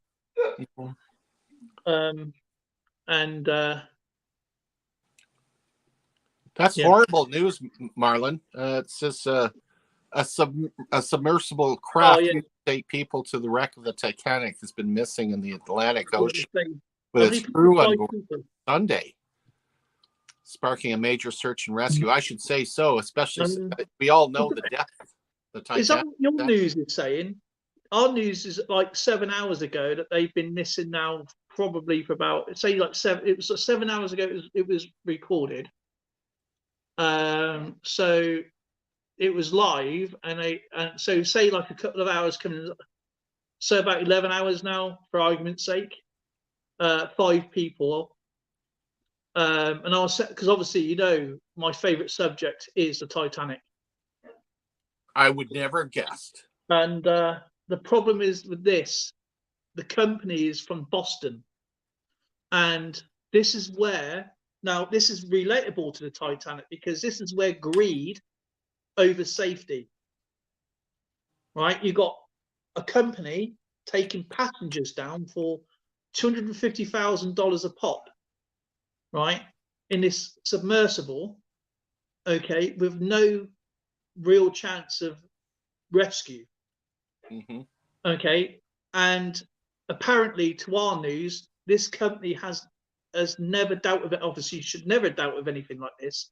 And this goes with any kind of transport, safety first. And I'm surprised that they're allowing submersibles without an accomplished ROV next to it, so it keeps an eye on it just in case something goes wrong. And if I was the pilot of that ROV, not the ROV, the submersible, as soon as communication goes, you're back up there, because that is your life. Communication is everything. And our news reporter's a bit dumb. She goes, well, a submersible, you know, it's just somewhat under the surface. And I said, she doesn't understand the gravity of the situation, right? The Titanic is 2 miles down. Okay, the pressure on it per square inch is like a jumbo jet, and every square inch of your body. Yeah. And if something was to happen, even if there was a slight leak, it's possible it could be okay. But if it was a crack, you're talking a millisecond of implosion. You know, you wouldn't even know about it. You know, it'd be less than a heartbeat. But the worst thing about this, and I hope they're okay, but I'm surprised that a company doesn't have a contingency plan for this, right? Because you got a ship above you that is supposed to be your lifeline. Again, Titanic, and I hope it hasn't hit the Titanic, because the weight of that would just go through it like foil, you know, like the Titanic, of like, course. so it's going to be embedded in part of the Titanic. I hope it hasn't. They said near the Titanic, but you know, you don't know what the currents are like going underneath the sea. So hopefully it's missed it, and I hope as long as it impacted a soft part of the sandbank, it's going to be okay. But obviously, with there is safety options with the pilot.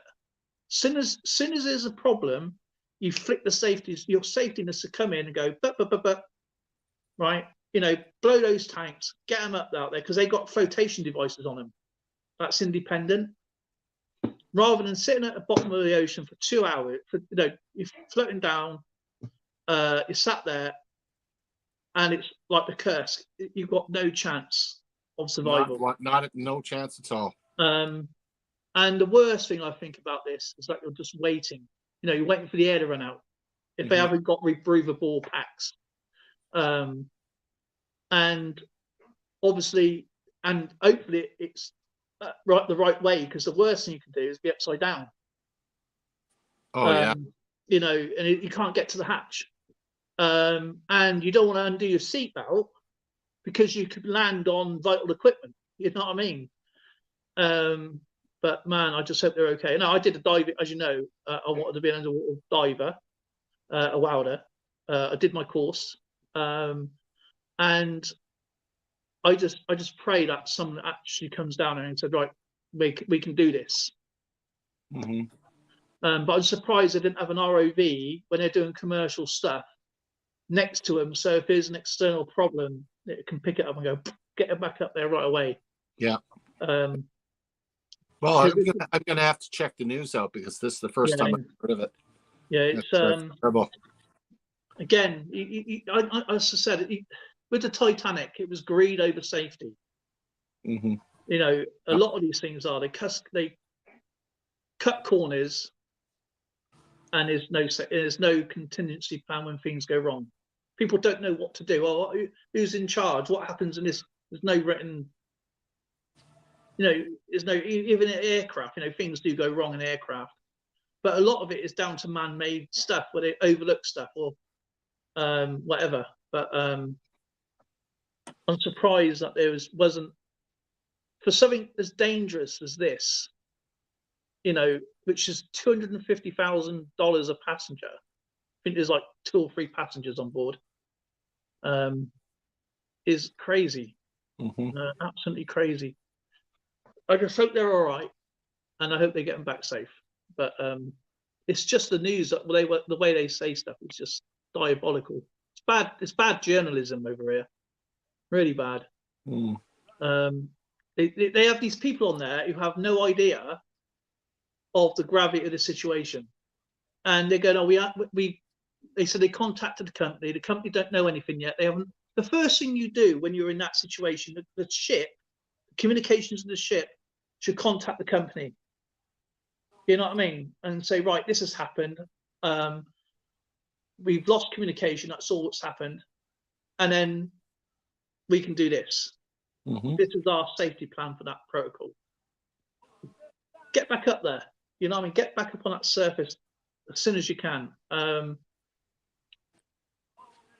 think even in space, they have this, you know, NASA invented the blinking cockpits of most of the aircraft and all this sort of stuff. They to make them safer and stuff. You know what I mean? How they would do it in their procedures. But you know, things always go wrong. But this is a commercial thing. You know, when you go to space back in the 60s and 70s and that, they were military men. They were all test pilots. It was all pioneering stuff. But not to have some guy bloke go, oh gosh, you know, meeting, oh, I've never thought about this. You know what I mean? It's like, no. I just want them to be back home safe, obviously, because they're people at the end of the day. But our journalism over here is terrible. But yeah, I mean, I just hope it hasn't hit the Titanic, because that would be disastrous for the people on board that vessel, you know. Yeah, it would be.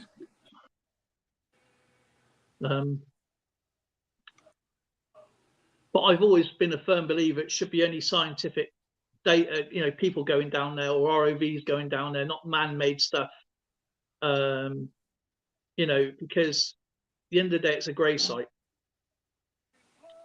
What's this about Coin World UK? Do you think it's the Titanic or the Olympic? I don't think it's the Olympic. Oh, yeah, there's a conspiracy about that. I can tell you that if you want. Well, when Captain Smith navigated captained the Olympic, he raced out of Southampton docks. He raced HMS Hawke, and the suction of the propellers sucked HMS Hawke into its rear end. I think it was the starboard side, if I remember rightly, with its ram.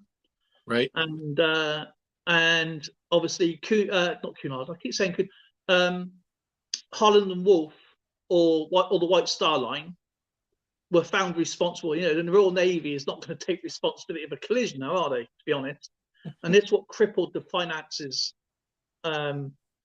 to the White Star Line.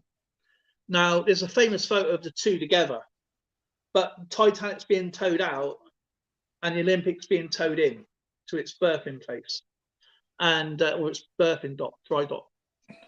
And well, you can see a big massive gash with the keel and the propellers, and they believe that the propellers, and there's evidence of the propeller with a serial number on it, and it's got the same, because each propeller has its own serial number to each ship. So, and there's a serial number to the propeller from Olympic that is down the bottom of the ocean, that is on the Titanic. Okay. And also on the, I think it's the port side, you can see a Y, because Olympic had their name, had a name, because boats are classed as ladies, imprinted into the steel of the ship. Titanic didn't have that; it was painted. And as the time went on, 1985, they took photographs, and there was a Y on where the section would have been, where it was engraved, basically engraving. Let's call it an engraving of through the barnacles. You can see a Y. Right. And yeah, but wouldn't the White Star Line have when they've have mechanical issues and whatnot, don't they swap back and forth at times? No, this is part of the conspiracy. This is part of the conspiracy. This is the question. Now the keel was bent. Okay. Now you can't change the keel. You can only straighten the keel, right? So they did a grand job on fixing the Olympic, for argument's sake. But when the passengers went onto the Titanic, they felt nauseous. Okay, they felt very nauseous, and also there was also another thing where all the because the Titanic was supposed to have wooden floorboards, which they have, but all polished flooring and engraved flooring. Yeah. The Olympic, they moved all the furniture over and carpets onto the Titanic. Even everything from the menus to the place cards to everything. Okay, that was ready for the Titanic because it wasn't fitted out yet. It was supposed to go out in March of 1912. Obviously, it went out. Sorry, was it March? September 1912? I think was the grand launch, but it went out obviously early to cover the loss of the Britannic. So it was quickly fitted in. It didn't even have a christening. But people went on board in 1912, on the 14th of April, 1912, and felt, was it 12th of April? 12th, sorry, the 12th of April. And they felt nauseous because they felt like it was walking one-sided all the time. Well, a teacher on board, I can't remember his name, but a teacher on board, he put a ball on the table and it rolled. Now, obviously, you do get waves, but this is like still, you know. Right. And it went to one side all the time, where a ship is not, because obviously it's got to stop the ship from rolling. Oh yeah, all right. Hey, Patty. Hello. So it's got like wings on it, you know, stabilizers and underwater stabilizers, stop it from listing over and over again, making people seasick. Because that's the last thing you want to do is have 3,000 people, you know, being seasick everywhere.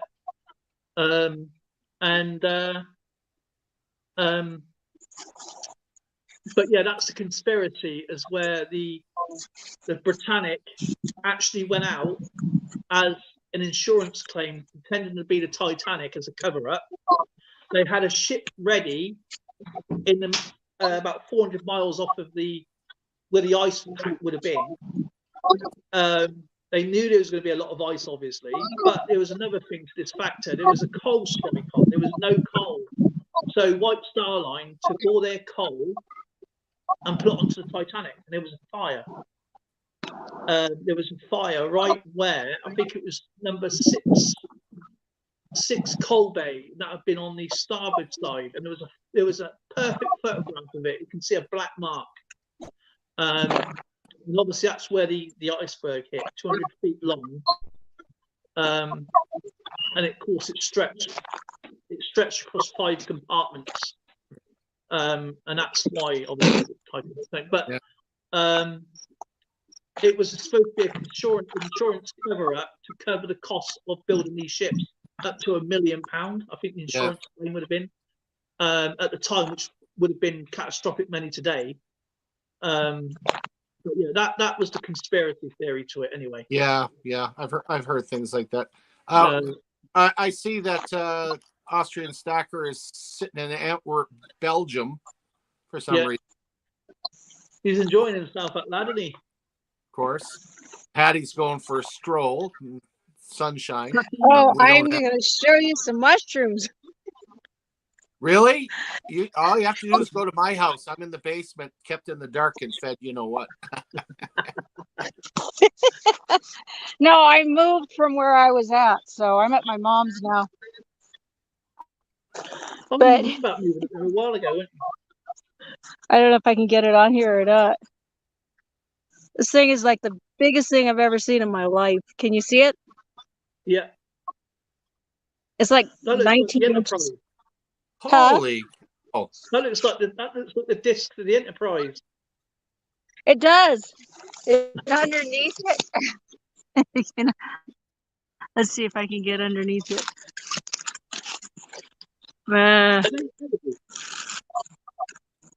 Anyway, that didn't turn out so well. But anyway, I can't see the chat because Yeah, I can't see the chat either. are those edibles? I don't think so. If anything, they're either hedgehog or the hawktail, which they might be, but I don't know. What it says update. There, go. Anyway, but you guys haven't seen me because I've been moving. Yeah, I remember you said you was going to move up to your mum's a while ago. But you know, it's good to see you back, by the way. Yeah, I don't have a lot of signal up here. It's not raining today. We've had so much rain. Well, you gave it all to us. We needed it. Oh, we're actually almost out of our drought. But I mean, it's We've had lovely weather. Grass up to my head.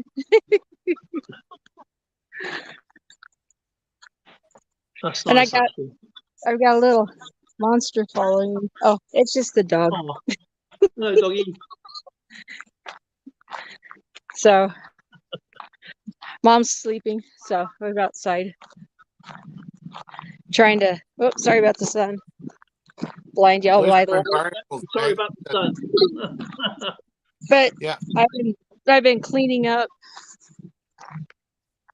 I know stuff to do in the spring. Am I still up full screen? You're right in the outback, eh? Yeah, you think. Where are you at again, Patty? I'm in Rye, Colorado now. Colorado. Yeah, and I planted this grass. It's growing. My grass needs to be mowed, but it's only a little patch. Well, it's starting off well. Yeah. It's better than still looking at dirt. No, things have been neglected a little bit around here, so little by little. But it's been a beautiful day. But now this is the second day without rain, so maybe I'll feel like I'm up in Seattle because we've had so much rain. Oh yeah, there's a big difference. Yeah, but I lived up there for a while. But I got these piles I need to bag up and get rid of. Wow. How big's the land? Is it quite big then? 2 lots. 2 lots, and then the house is like a 4-bedroom, I guess you could say. So can't really. Yeah, I would put you right into the sun with the mountains. I could go to the end of the driveway, try to shade it. I don't know if I could do it or not. I'm just enjoying seeing sunshine again. Yeah, let's see if I can show you the mountains. There's a little bit of the mountain, not further. I'd have to go out on the highway, the road to show you the mountains, really. Yeah, it's actually really nice, actually. It's when Sheldon, like, obviously lives in Hawaii, and he shows, like, he lives his backyard. He's got a massive, huge mountain right behind him. I mean, it's huge. I goes, "Do you ever go?" He goes, "Nah." I goes, "To us, that'd be awesome." You know, because out here we got nothing really. Right. And you know, unless you drive 5 minutes out of town, then it's all green. You know, it's just everything's green. But yeah, in the town it's just like yeah. But another place to visit if you ever come to England, it's actually not England, it's actually Scotland. Scotland is absolutely Right. amazing. It's something. It's like I'd like wear a the kilt. time before. Do you? But yeah, Scotland is my favourite place, to be honest. It's absolutely amazing. Right. So I recommend if anybody wants to go to Scotland, just go there. You'd be absolutely. It's just so traditional up there. It's amazing. It really is. I can understand why the Queen stayed up there for so long.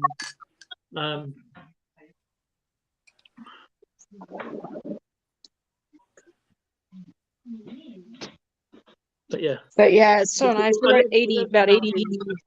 See, I'll be painting that for all those mountains in Colorado. All right, okay. What's that?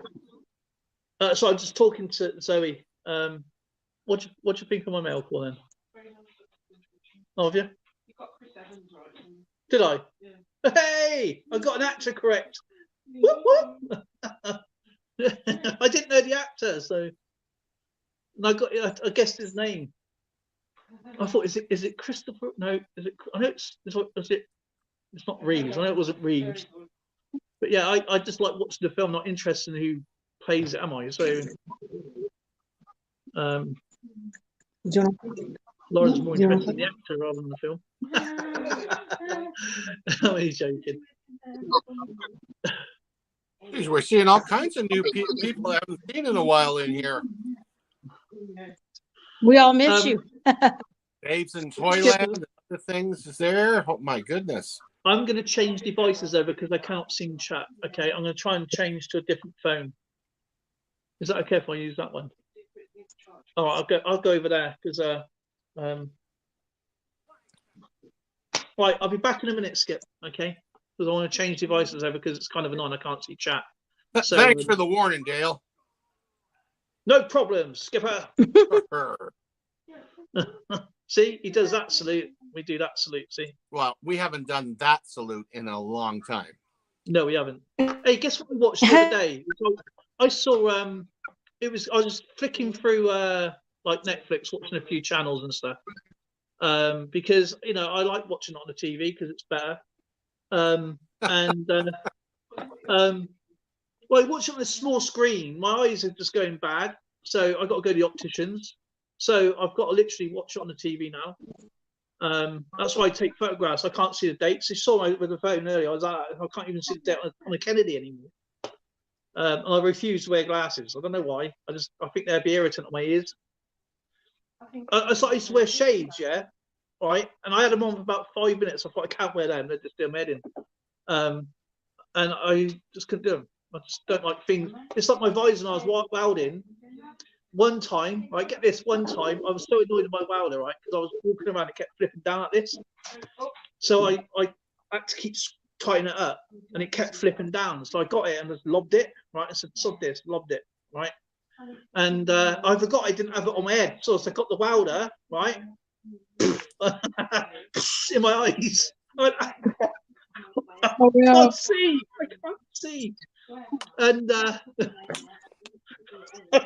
I could not see anything. Everything was like blurred, and I just don't like things in front of my eyes. You know what I mean? I think so. I have to watch everybody's on the TV because I can't see it otherwise. It's like, but on YouTube you can zoom in. I don't know if anybody knows this. If you're on your phone, you can actually zoom in on the screen. You have to literally pause the video and go. Oh, Jason, say like Jason's showing a coin. 77. Say Jason's showing a coin. I have to zoom in on it. Thank you. You just taught me. So I just did it as you said it. I go, whoa, I wish I knew that before. Okay, so love you. So yeah, I have to pause the video and zoom in on what they're showing. You can't see it otherwise. I will. Or I got. It's like 80. It's almost 90. I'm like that, literally. I can't see it. I have to go get my eyes checked. It's Lauren. It's the famous hand. Whee, wobbles. Oh, is that for Lauren? That's for Lauren. She's off to see Def Leppard. Oh, yeah. She's off to see Def Leppard. Def Leppard, nice. Yeah, she's when are you going? Next week. It's the 1st of July. Yeah. 1st of July. Yeah, week. Yeah, it's 2 weeks time, isn't it? Yeah. Well, no, it's just over 9 days, isn't it? No, it's not. Not this Saturday. Patty, you're actually south of me Friday, now. next Friday. Yeah. I am south of you. And look at the temperature. So give me a second, Skipper. I'm going to change this device over because Well, okay, I thought you were going to do that half an hour ago. Oh, sorry. I'll be back. And there he was, gone. Yeah, we were just talking about, we had all these bloody wildfires up here, and now it's all the problem now is all the trees are burned. Yeah. And now we're getting torrential rainstorms for like 5-6 days straight. And you're going to flood. Oh, yeah, it's just crazy. Yeah. We had your smoke. Oh, I know. Everybody did. But all the rain washed the smoke away, and now you guys are going to flood. Yeah. I'm curious to see. We do in the suburbs here of Edmonton. We have storm relief areas where they're basically ponds, just ponds. And I haven't seen it in quite a while, but these things can fill up to a degree where it's almost touching the houses around them. Right. And so all the sidewalks and everything are under like 4 feet of water. And everybody in the neighborhood's like, don't go any further. Don't go any further. Stay, don't hit the back door. You're seeing people putting sandbags up along the edge of their houses. I go, well, that's how it's been here. I mean, it was in Pueblo West. They got so much rain that actually people were like taking, making the videos of people canoeing down it. Oh, yeah. They're running. Yeah. Colorado Springs a couple of years ago, there was a guy standing out there with his fishing rod because there was so much water. Yeah. Don't like the extremes. Of course, I hadn't gotten my gutters cleared out yet. Oh, boy. Just pouring rain going over the sides of the gutters now. Like that? Yeah. I'm not allowed on ladders. I can't climb anymore. That's gone. Well, when you fall, it hurts a little more. Yeah, it does. It does. Oh my goodness. So all that talk about the Titanic and everything, I've got to look that up and see what's going on with that. Right. I have some friends that are really into the Titanic. They go to all the shows and everything like that. Yeah, I didn't realize we were just under 90 here.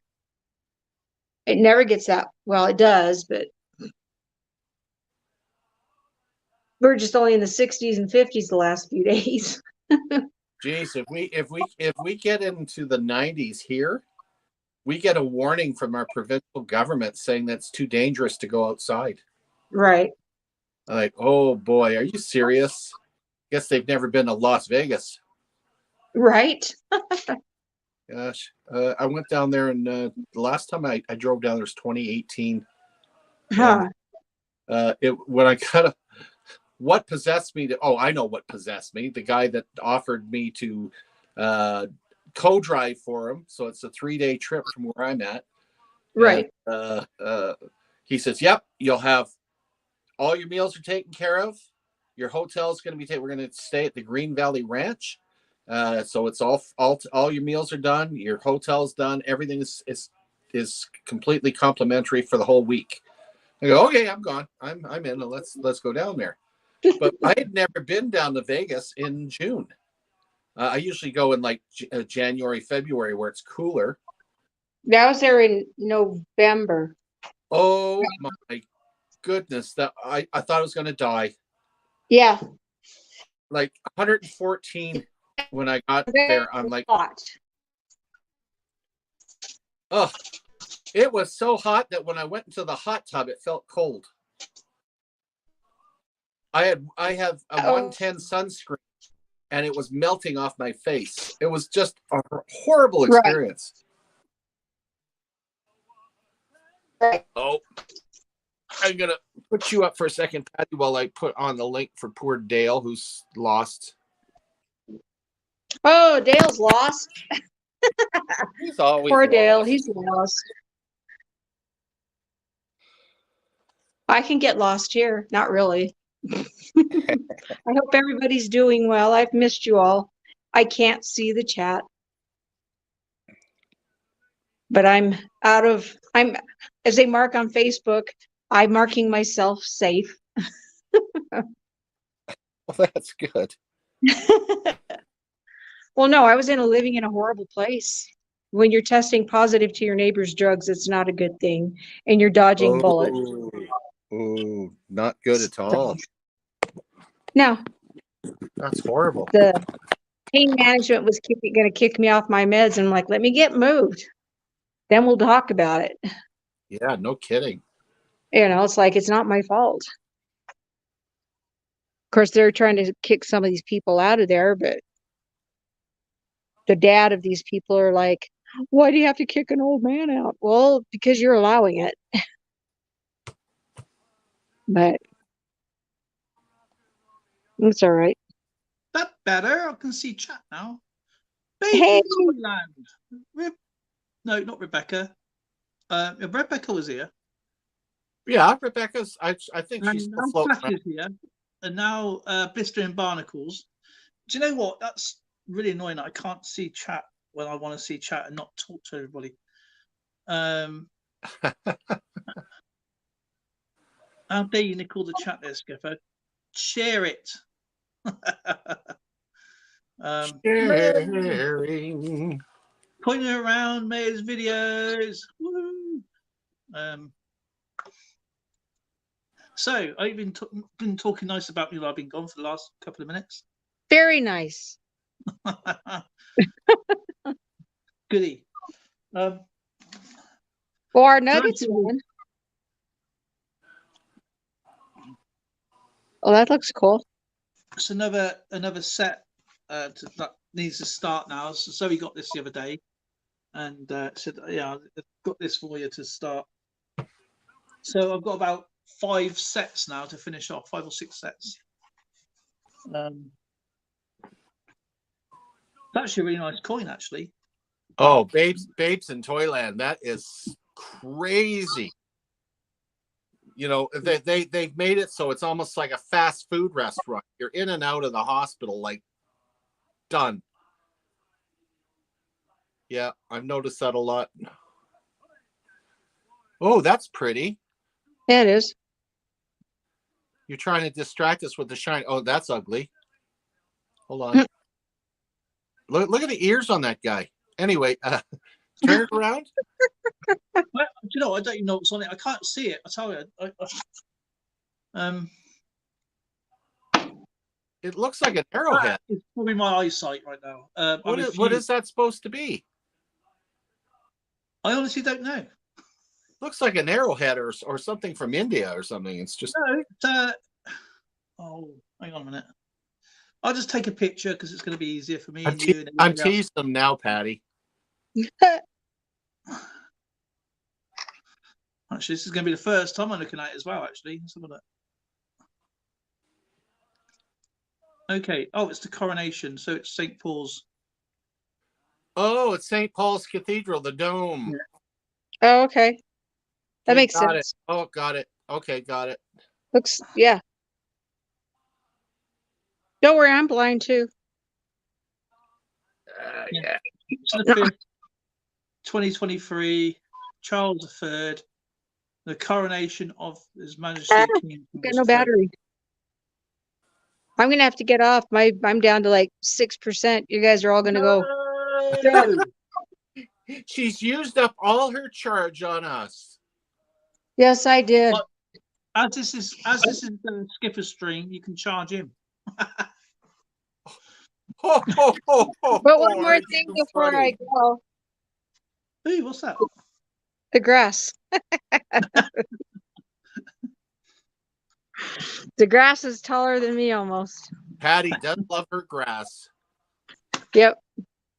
All right, guys. Well, I'll try to catch you another time, but yeah, I better go plug this in case I need it. Don't be a stranger, Patty. It's nice to see you Oh, I again. know. I try to Thank catch you. you Was it for Mondays and Thursdays, or Mondays, Wednesdays, or Monday through Thursday? No.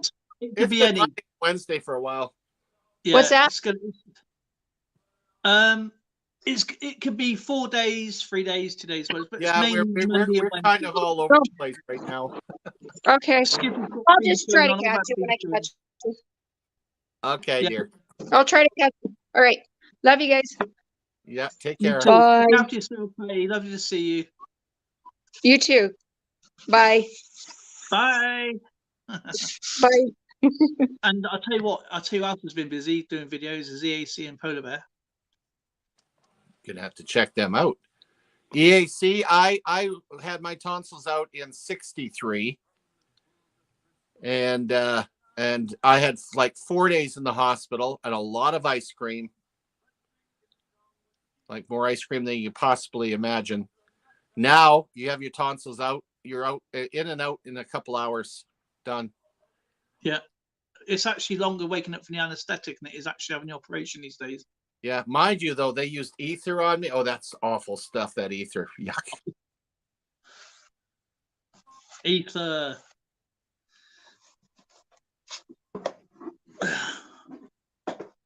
Yeah, I think I had ether on me when I was younger. I think that was probably when I was first in hospital, I guess. But It's the only way I can describe ether compared to any other anesthetic.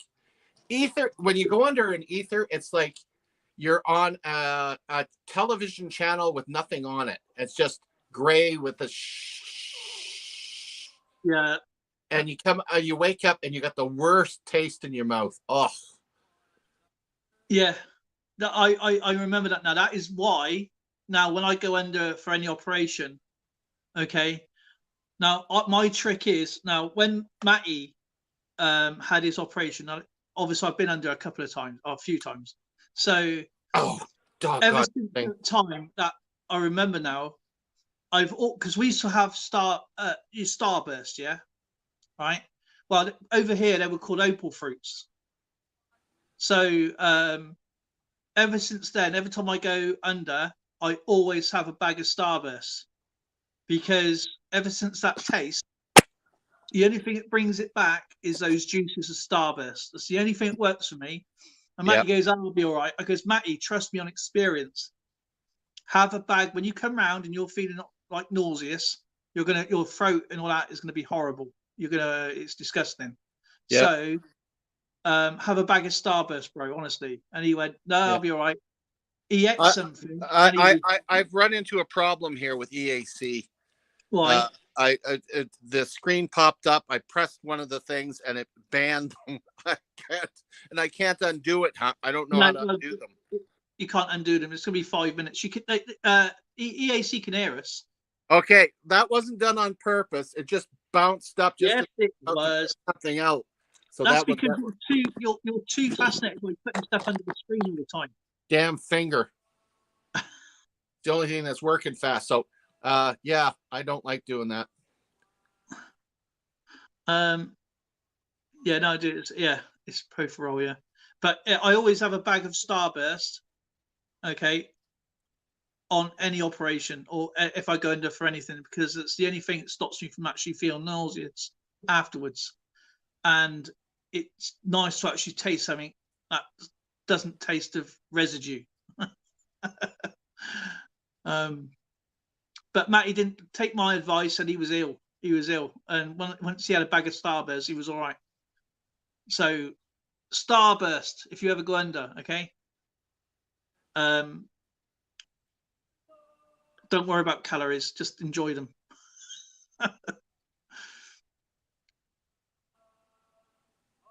So what else have you been talking about tonight in Skipper since 5 o'clock my time? Well, we went through my treasure chests.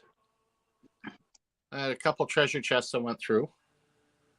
Don't know if you caught any of that, but I got tons of these treasure chests. That's my smaller one.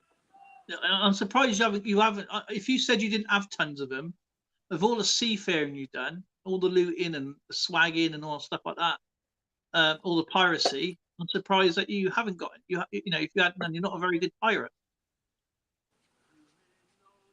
Ooh. That's my rack. Yeah, that's his rack. See, he is a painter and decorator. He's very decorative. And I went through here, and I haven't been in this thing in ages. So go through them then. You got your server. Let me gather this. I found a whole whack of coins, Including that one that you sent me. I think it's Henry V. Yeah, I did send it in a coin flip. Well, I sent it with information, didn't I? I'm pretty sure I did. No, I don't have any info on it. I don't think. If I do, I lost it for you. I have to go on the anyway, computer. I've got to go through all these, identify, and get them into my book. But I'd forgotten I even had that. And then I realized, oh my God, it's in with my passport. Something that Mrs. C doesn't have. Skipper, just one quick thing. When you take a picture of that, yeah, make sure it's like this. Yeah, so people can actually see the actual not this coin, but the coin you just shown. So how it's cut, because that's how they used to cut them into quarters. So people can see the engravings and that on the the lettering and what it looks like. Well, let's see what I can do. Because seeing it from that distance, it just doesn't. It just looks like a Dairy Lee cheese triangle. Yeah, pretty well.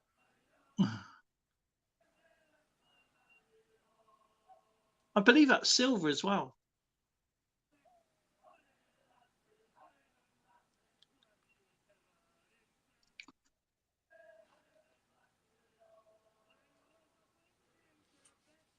Try to get a picture of this without the shadow. I think that's the only king, oldest king you have, isn't it? English king. Yeah. Henry V. I'm pretty sure it's Henry V. I didn't do a video on that, so.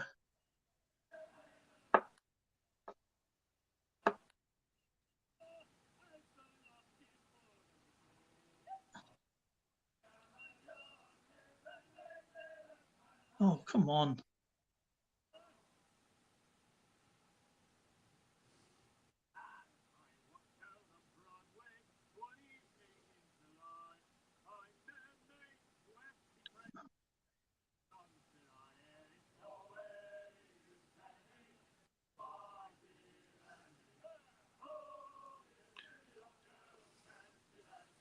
Okay.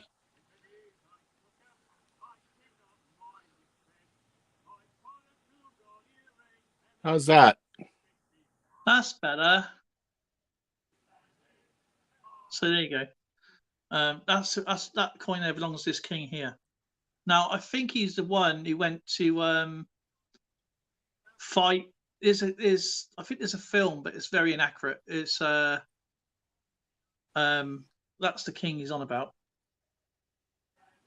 Henry V.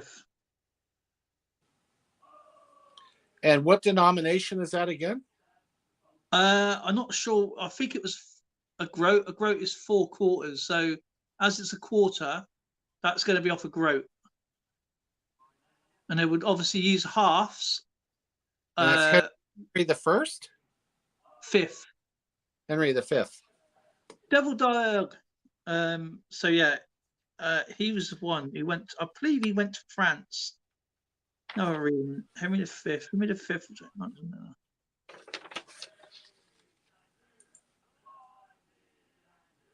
That's cool.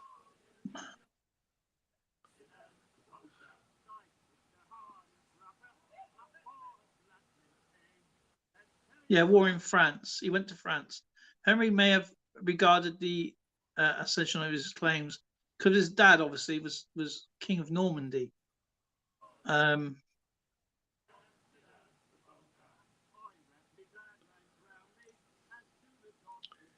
There you go. Sorry, EAC. I don't know what flipping stubby hands. And if you put EAC as a mod, oh, EAC is a mod now. Yeah, obviously that wouldn't have happened. Yeah, Battle of Agincourt, that coin.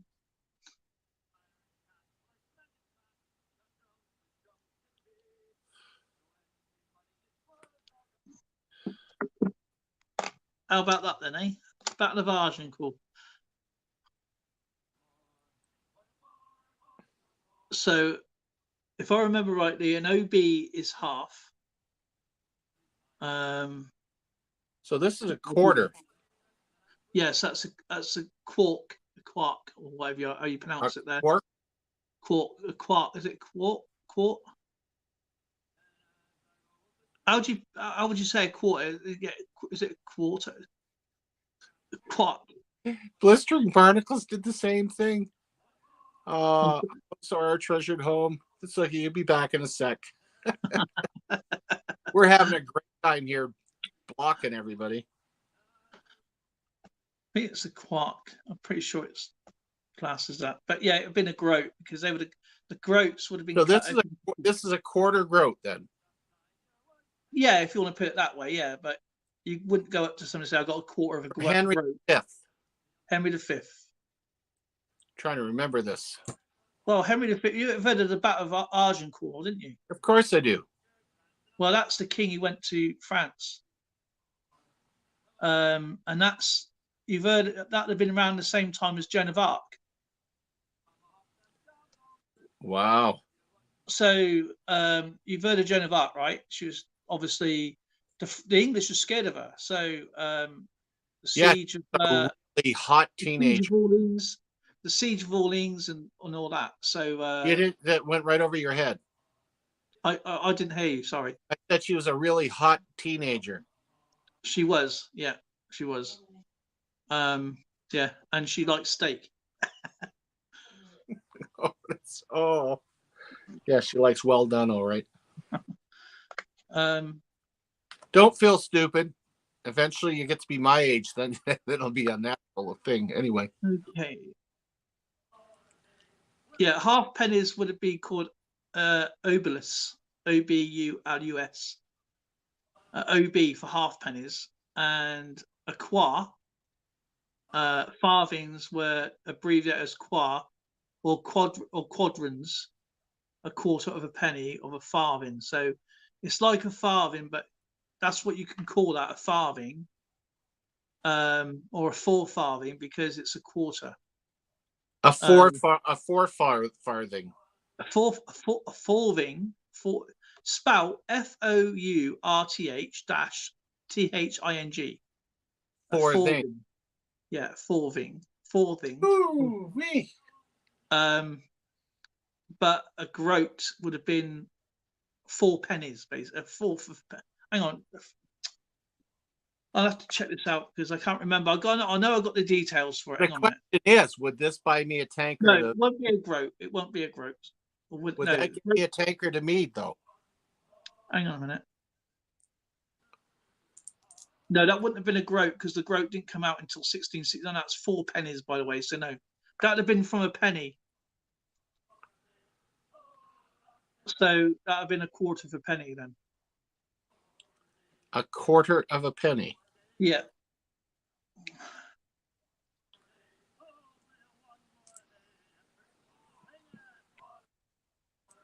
You know, it's interesting to realize this is their way of making change. Yeah, by cutting the coin in half and then in quarters.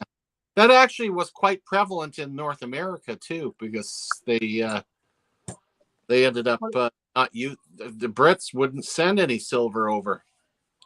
Well, it's also cost effective as well if you think about why you make extra coins for something that is so small. But be careful of that coin though, because that is really sharp.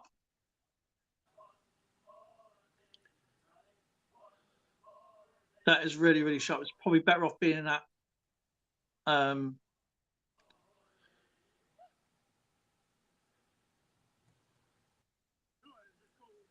That is like Okay, that. you're a moderator now. And Whoa. that coin is like a razor blade. So just be careful. Whoa, I thought my medication was kicking in. Anna, I'm crazy.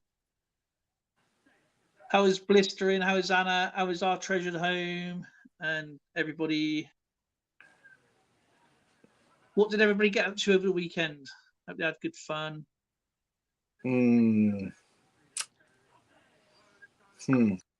What did you do the weekend, Skipper? I know you didn't call me to work out the 50 pences you needed. Naughty boy. I had family over constantly. I had my sister and her husband over, and all my kids came over to celebrate Father's Day, and combined it with Tracy's birthday. So she was taken out, and I ended up minding the dog. Well, minding the dog, that means me and Two dogs, isn't it? yeah. When I mind Lightning, that's the two of us napping. So did a lot of that. Didn't get a heck of a lot of other things done. I got a couple videos out, not on the Numismaniac channel, but on After Service Adventures Canada. I did one, and I did one for. Did I do one for Fine Dining? Can't remember. I may have. But yeah, I'm starting to get a few things out. I'm now working on my history videos again. Okay, good. So have you heard about the new rules and regulations of YouTube? Oh gosh, what as it pertains to you or me? It for everybody.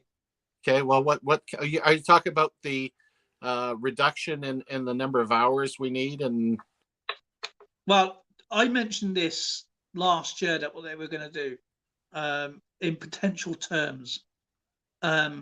I mean, I did it on the live streams. I think it's Battle Chat I did it on. So if you want to check it back, you can look back, and I'm pretty sure I mentioned it about 18 months ago, something like anyway, in one of our Battle Chats we did. And what they're doing, okay, is that they're lowering the subscriber count to 500, as we already knew. We already knew that anyway. The hours is 3,000 hours from 4,000, or it's 3 million views on shorts. Remember, shorts are a different entity to your mainstream videos. Yeah, that's 3 million from 10. Yeah, but there's always a but. Buddy. That is what they call the light version of revenue. Okay, so you'll be able to get memberships. You'll be able to get a shop. You'll be enabled to get super chats and super thanks and applause. Okay, but you do not earn from ad revenue. You still have to, once you want to get the full YouTube treatment, you need to get 1,000 subscribers, and there's still the 4,000 watch hours per 365 days. So they've dangled the carrot. Pretty much, but at least you're getting something for doing something. So it works in your favor. Obviously, in my favor, I've had to do it the hard way. So so for people coming in now, this is aimed at all small YouTube channels below 10,000. So get your videos out there. Do it on one channel. Get that one done first. Okay, then do your other channel, then do the other channel, because it's going to work out anyway. So if you've got 3 or 4 channels, I've only got the one channel. I can't be bothered having 10 million channels. I just don't keep up with it. So if you do it, and then work, the more you put, and the more, basically what they're saying, the more you put, the more you get out of it, really. But you're getting a bit of a substitute thing for something that you should enjoy doing anyway. So that's why I look at it. Blister and Barnacles on a milestone, 9-3. Oh wow! So he's almost up to 1,000. Fair play to it. So let's help him. I need to do. I'm going to be doing shout outs. I'm going to do, because obviously, it's doable to do the 10 million. It depends what you're uploading, obviously. I'm not saying that it always works. Trust me, I put shorts out there and I get about 3 or 4 views. The next short gets 1,000 views, but they always get watched. I mean, I saw a video that Zoe did last year, and I haven't seen that video for ages since I've seen it. So, and a lot of the old stuff's coming through, even some of mine. So they are going around. They are actually opening them up a lot more now. And you can do search on shorts as well, where before you were stuck with some bimbo, you know, half naked. You know what I mean? Looking at those all the time, and you couldn't filter them out before you got to, you know, if I went onto your channel and I watched your short, I thought, oh, I'll watch the next one. And you swipe up and it'd be completely different channel that you never heard of. I don't want to see that. You know what I mean? Not interested. And if anybody watches this, I can't watch the screen. I have to watch on the main TV now, all your videos. Mm-hmm. So, yeah, I like and thumbs up on people's stuff. So please, I need to go and get my eyes sorted out. It's terrible.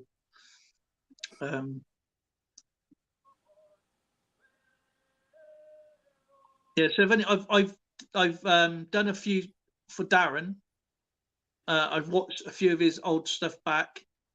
I think I'm up to 46. Obviously, we've had an issue. We've had to do a few things. I should have left it running, but I was watching the file. I think it was Canada Day. I was up to. I think it was fireworks going off. Mm-hmm.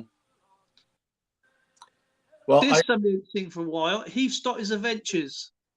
Oh my goodness! Knocked me over with a feather. Hello so, there. Heath, can you send me your address, please, my friend? My email address is my about page, and I've got a package for you. So, well, it's a coin that you won ages ago.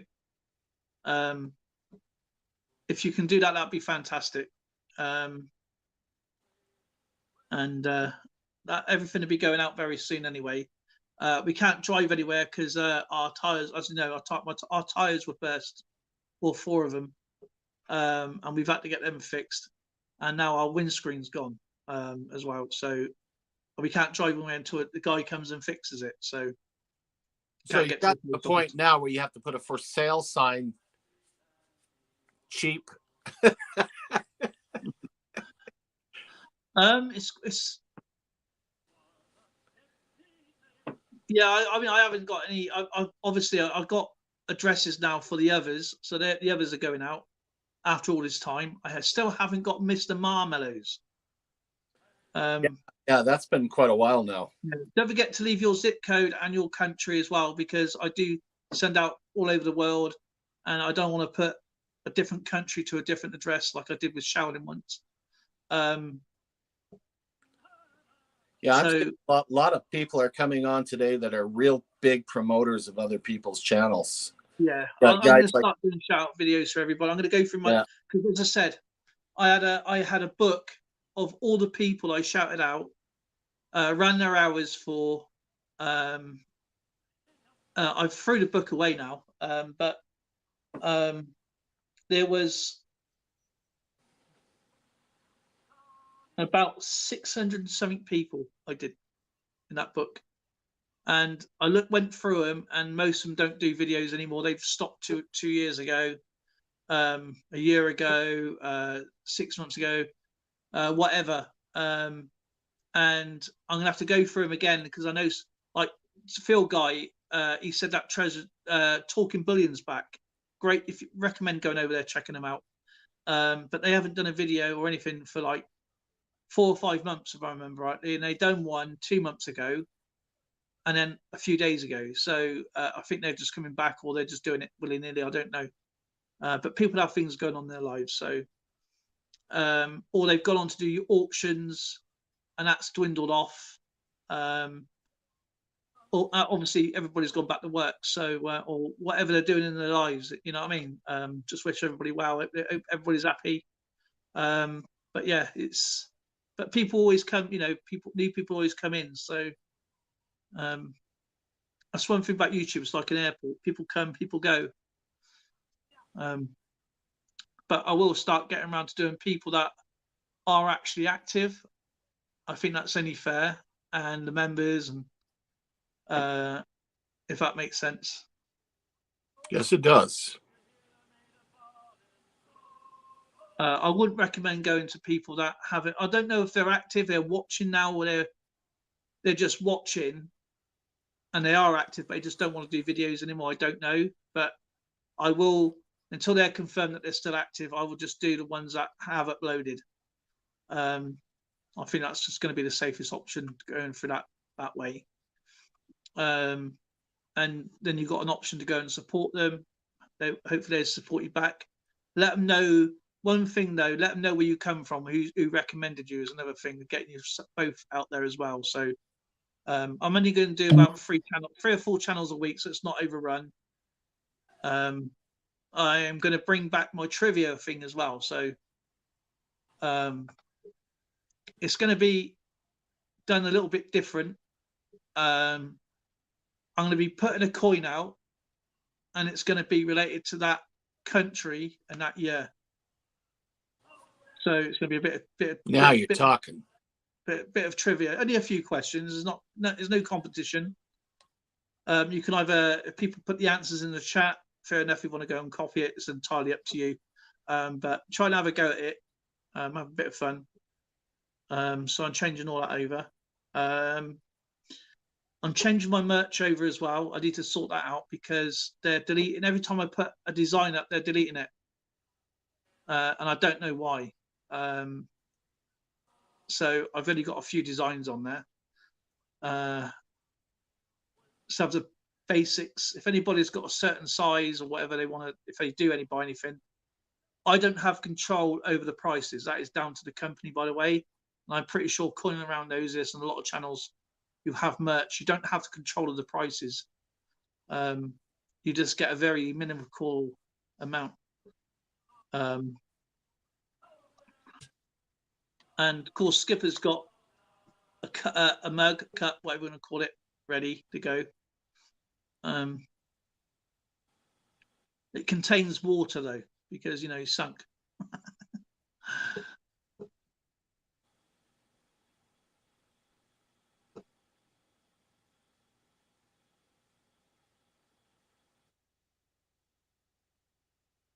Yeah, I'll have a look now, see if you've done it, and then I can get the packages ready to go.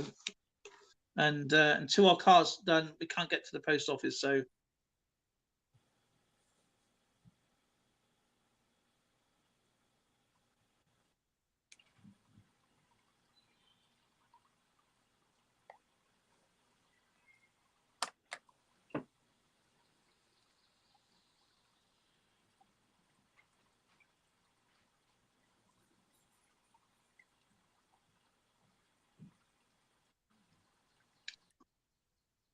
oh, did I tell you my account was closed for a couple of days? What? Yeah, my on my phone everything was fine, but I couldn't sign in on the computer or anything like that. And I had to do account recovery, and it was really strange. I thought, why are they sending all these codes? Your account's been closed for whatever reason. I thought I didn't open up the link because I don't open up links, and it's definitely from Google. And yeah, it was shut down. So I had to do an account recovery. When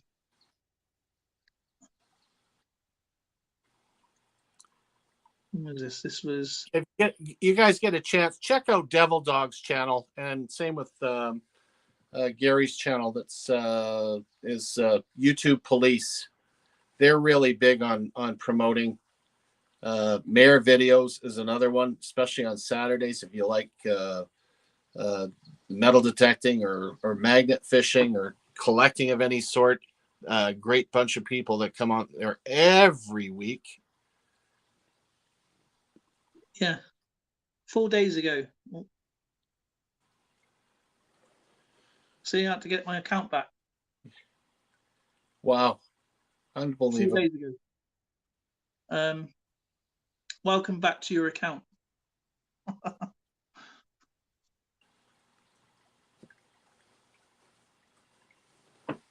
Yeah. And those of you that aren't familiar with Coin Around, please check out theirs. They have a duck race that they love hosting, and they do have auctions that go on as well. But very unique channel because everybody donates prizes, and you have like tons and tons of prizes you can get on that channel. It's a good group of people. They're a lot of fun. Just be careful though if Marlin's playing, because he knocks your ducks out the way of his magnet. Yeah, you got to be careful, Marlin. Yeah, that, and if it's not the magnet, it's him. You know, with that great laugh of his, he scares the ducks over, and they get out of the race. It's terrible. Yeah, I enjoy his charisma. I am obviously it's a different time here, so I love to get in. So, but it's not the It time. doesn't work with your sleep schedule. Yeah. It's and the energy he puts out is amazing, and I got just so I will try and get in this as I take. If you, I mean, Skipper knows how much amount of medication I take at night, and that's just the night version. The day version is twice as much. So I love to get back in with a lot of people, obviously. Hi, buddy. So it's not that it's not that I miss you on purpose. It's just that I am asleep. Seriously, it's like Skipper texts me. I text him. I check the time on Google to see what time it is, like 3:30 in the afternoon. Then 9 hours later, I get a text at 5 o'clock in the morning going, I am now. And I don't see that until the next morning. Yeah, it's, what was it?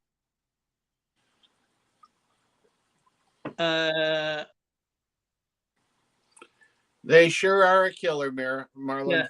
Just, are you around for a chat, Skipper? Right. Now, that was 10:30 my time, so that'd been about 3:30 his time.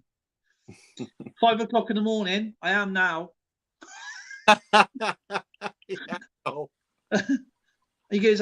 I'm guessing that you're fast asleep by now. Well, I was about 9 hours earlier than that. Yeah.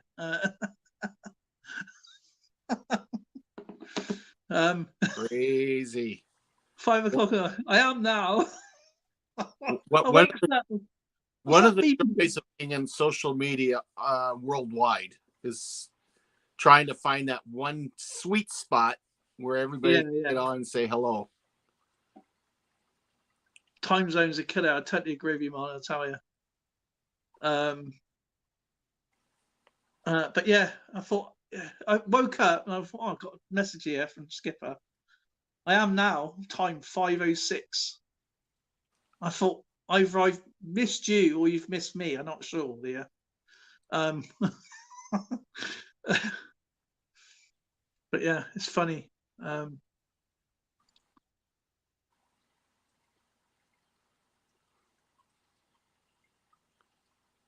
Yeah, I'm surprised you can get 140 people in chat. I mean, I'll tell you what, it was a glitch on one of my very first streams with Stacks, and on the on the chat number, it had over 3,500 people in my chat. I thought, I wish. I'm still here, just grabbing something. Sounds personal.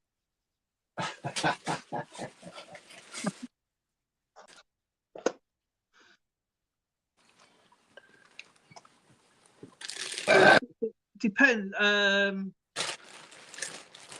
Yeah, like Hawaii, is 13 hours. In Honolulu, 13 hours. Because I speak, obviously, Sheldon lives in Hawaii. And it's 13 hours to New Zealand. So obviously it's going to be like 12 hours in Australia. It's really weird, man. Especially across the United States, where I think you have something like 6 different time zones, I believe. At least. So that's even a stretch for, say, someone streaming in California to New York. Captain Skipper. Hey, The name is Smith. Oh, okay. So Captain Smith is with us. That's nice. Yes, we're talking about my ship and about some submarine that's dropping on my head. That's pretty rude of them, right? Very rude. My ship's not doing well. Let's hope it didn't land in your bath. Yeah, but my bath is excellent quality. It still holds water. It does.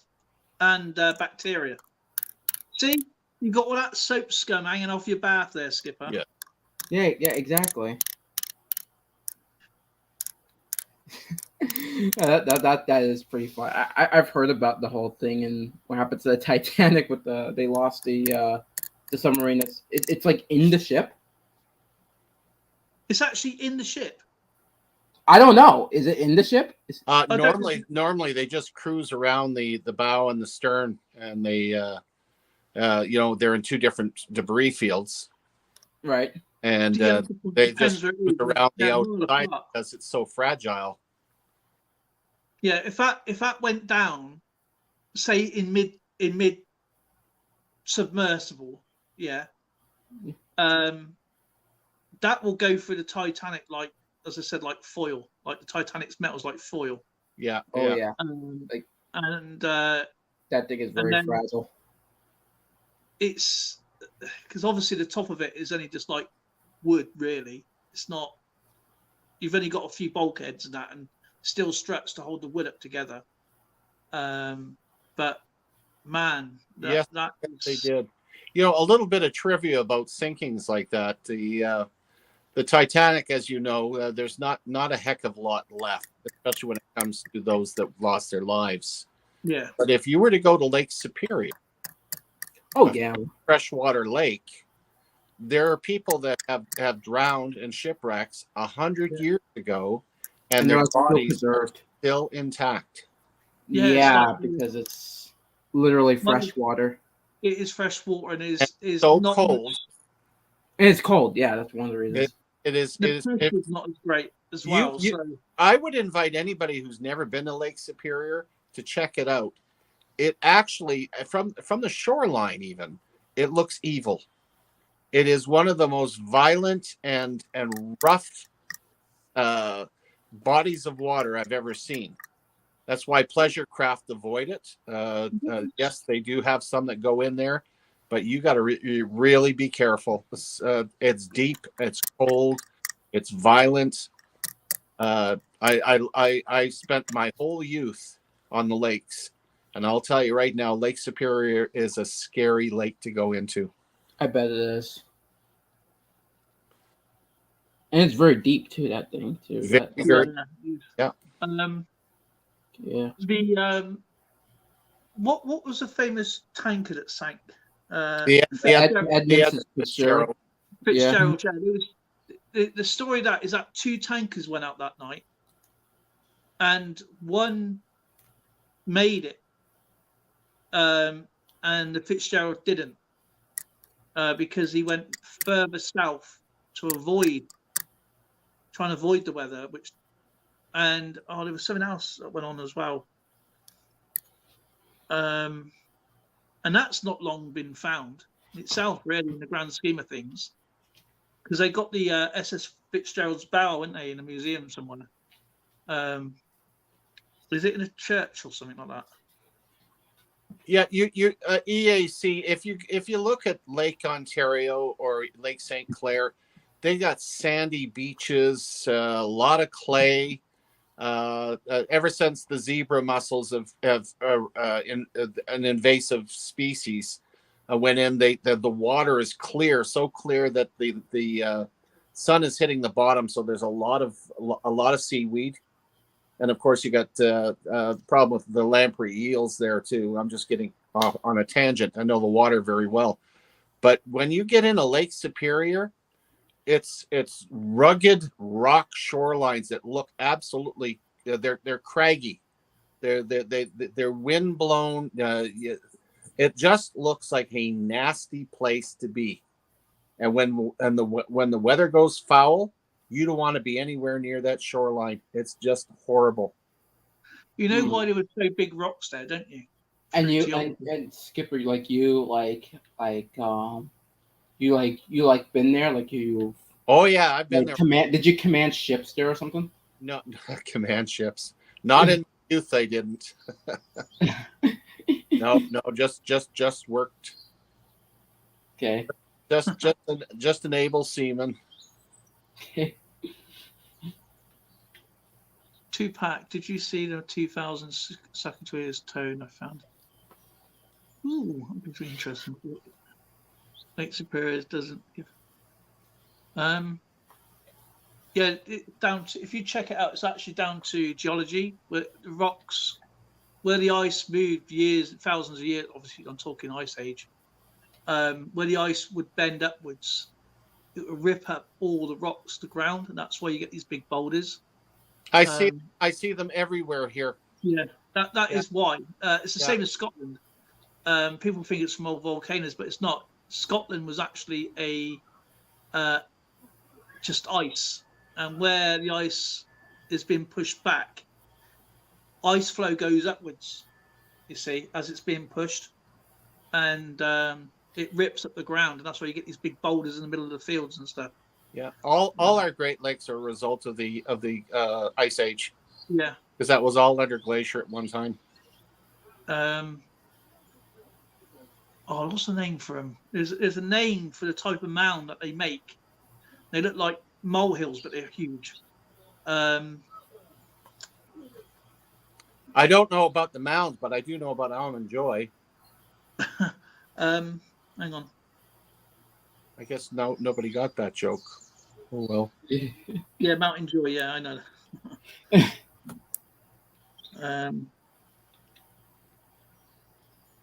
I have a question, Skipper, too. Yes. That hat you were in the Navy, right, or in the Army?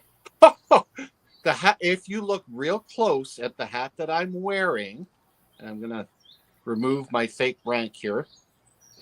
That hat is a reproduction of the captain's hat on the RMS Titanic. It's actually a White Star Line naval cap. Oh wow! Okay, that's actually pretty cool. See the White Star Line on there? I see it. That is pretty cool. Because I'm just like my friend Dale here. I'm a real fan of the history of the Titanic, and I'm actually going to be. I still haven't gotten around to it. I've got to. I plan on doing a video on Captain Smith doing his final speech before he left on that journey. Before he sailed into the Atlantic. Basically, yeah. He thought he was going to retire. Nope. He retired all right, but not the way he wanted to. Right.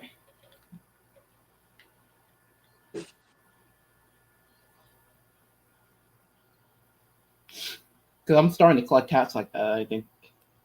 Yeah, I spent my youth in the Great Lakes a lot, and of course my father was an avid fisherman, so we spent so much time out in the lakes, whether it be ice fishing or whether it be trolling is my big thing. Utilizing live bait. Right. I'm not into a fly fish. They like fly fishing out here. Don't like fly fishing. We used my biggest thrill on the Great Lakes was hooking into a muskie. Okay. A muskellunge is probably, and a lot of people don't know, for a fighting fish.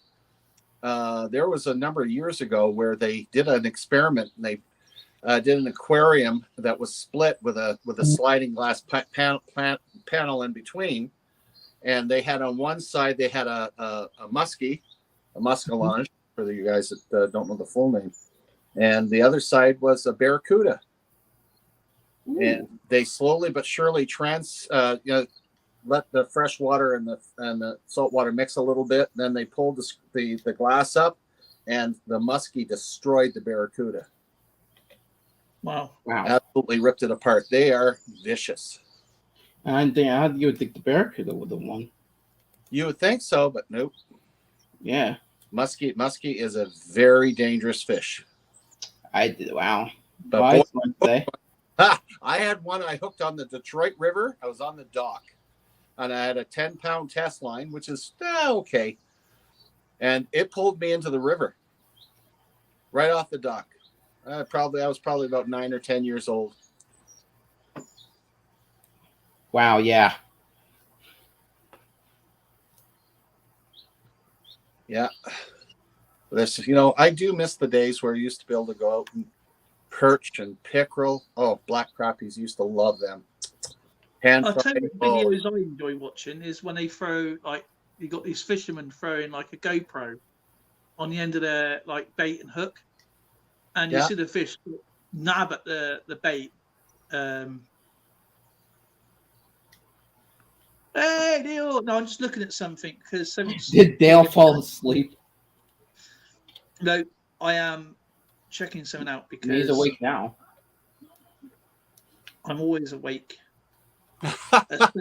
Skipper, when he's like, says he's asleep. He's like. See this chair? I slept in this chair last night. See, I could not. You haven't even got out of bed yet. See? I'm still in bed. Yeah, I'm just like, okay.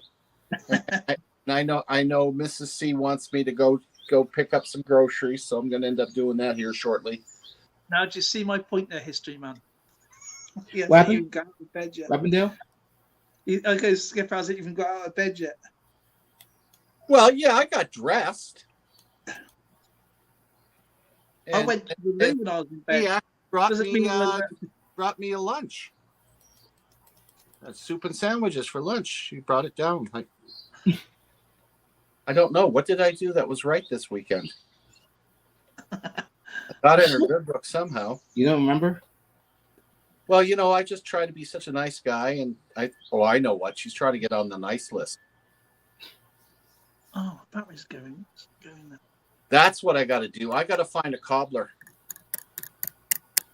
A cobbler? What's a cobbler? A cobbler. Oh, shoe repair. Oh yeah. Makes footwear. Yeah, I know. I just had a. Yeah, my boots when I do my work at Christmas time, they need to be resoled, and I want a nice buckle on the top for decoration.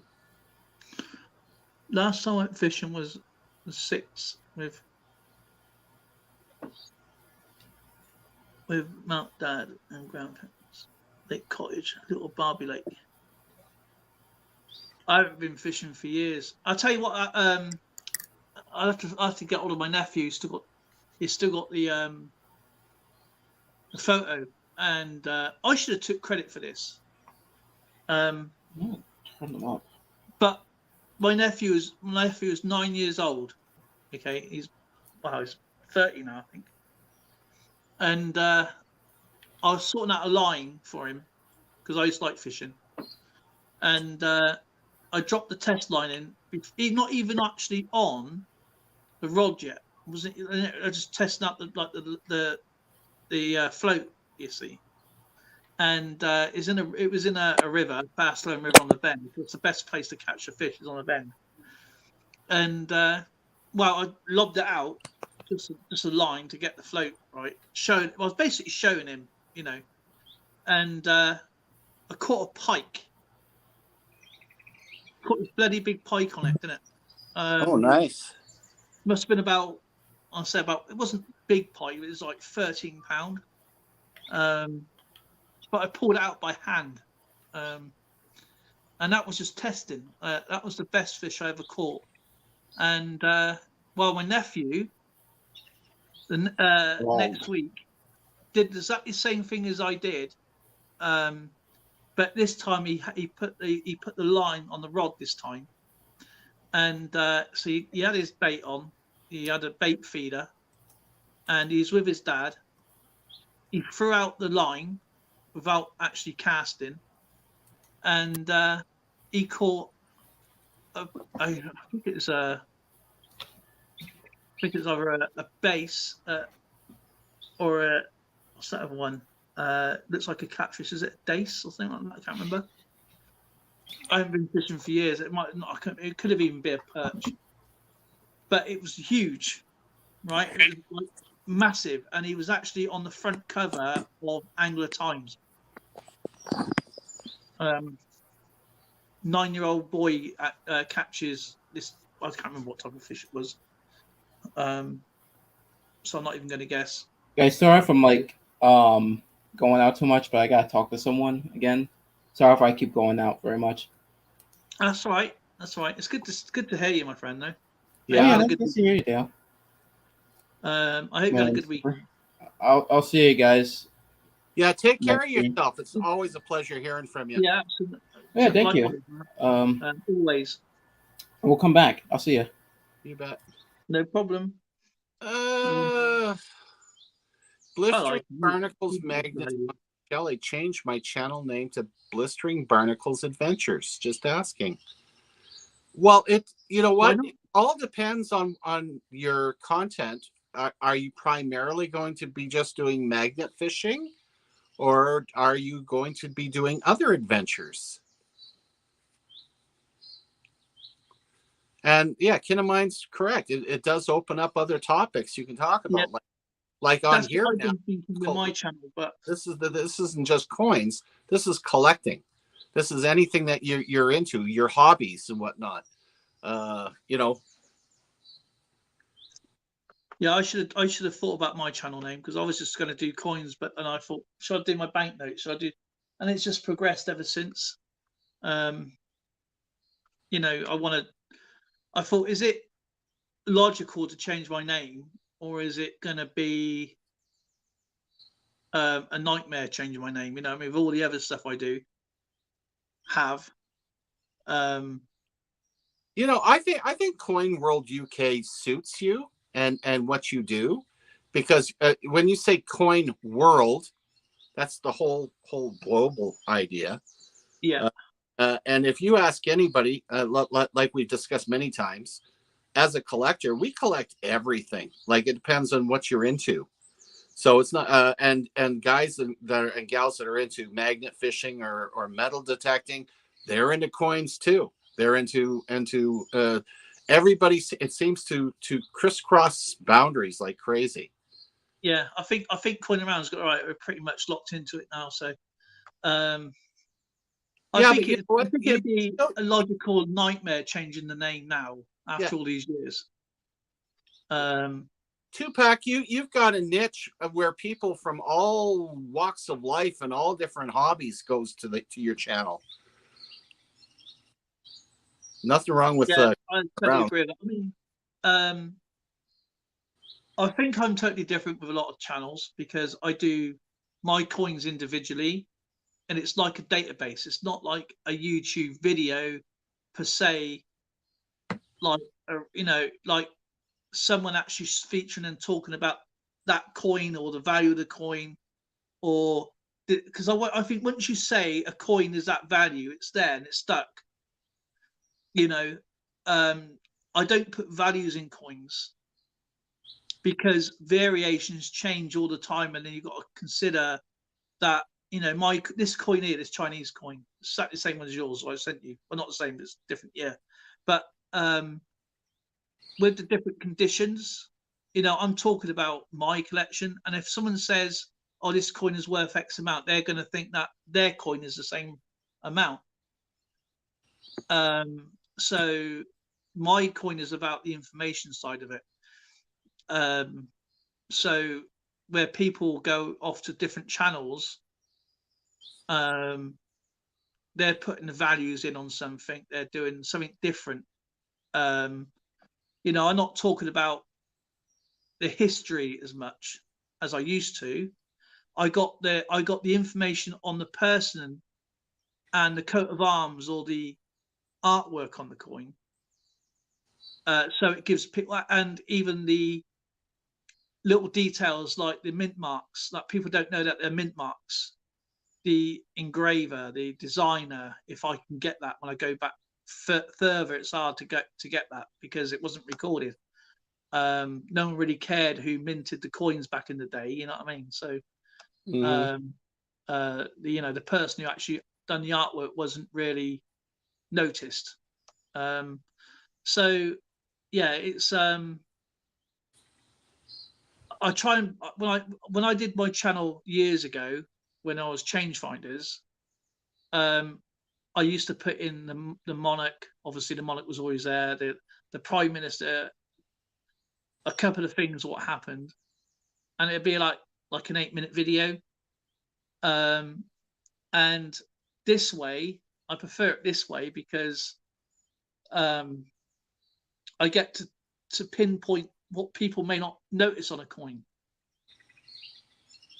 You know, I don't put the grade, I don't put the cameo or the type of, it's just what you want to see on the coin when you're coming into the collection, if that makes sense, and what the coin means, what the Latin means, or the language means from that particular country to English. And it's, if you look at the description box, I've got it in in whatever language it's in with English, so it's translated. Everything is translated. And I think, you know, that's the way I look at my channel. It's not about worrying about views or anything like that. It's about people can come across the channel, and I have 2 lots of the same coin. So one is a silent video, so people can see it visually, and it's still got the same information in. And then I'll talk about the coin for people, because on my channel, believe it or not, there's about 3 people who are actually blind. So, but they can still feel the coins, you see, because some of the coins, especially Brazil and our coins, it's to do with Braille. So when you feel the pattern on the coin, you know what you got. But the stars on the Brazilian flag are actually Braille, believe it or not. So it's actually really interesting. That is. And I try and put out the variants. That if I don't have the variants, I'll do a different video on that one. But all the variants are in the description box. All the mintage figures from that particular coin, even including it's like I did a Canadian coin. Was it a Canadian coin? I think it was a Canadian coin. A little while ago, and there was a coin that had the triangle edging on it. It looked like a gear edging, and I think it is Canadian. But the Philadelphia Mint done the design, and it was actually pulled back because it was unlawful to do it. And they got square edging on it, as where the Canadian coins has got triangle edging on this particular coin. So I'll find out what type of coin it is. Actually, have I got my Canadian? Have I got my Canadian coins here? Actually, There's so many channels out there that will give you all the details of a coin, and I'm talking worldwide.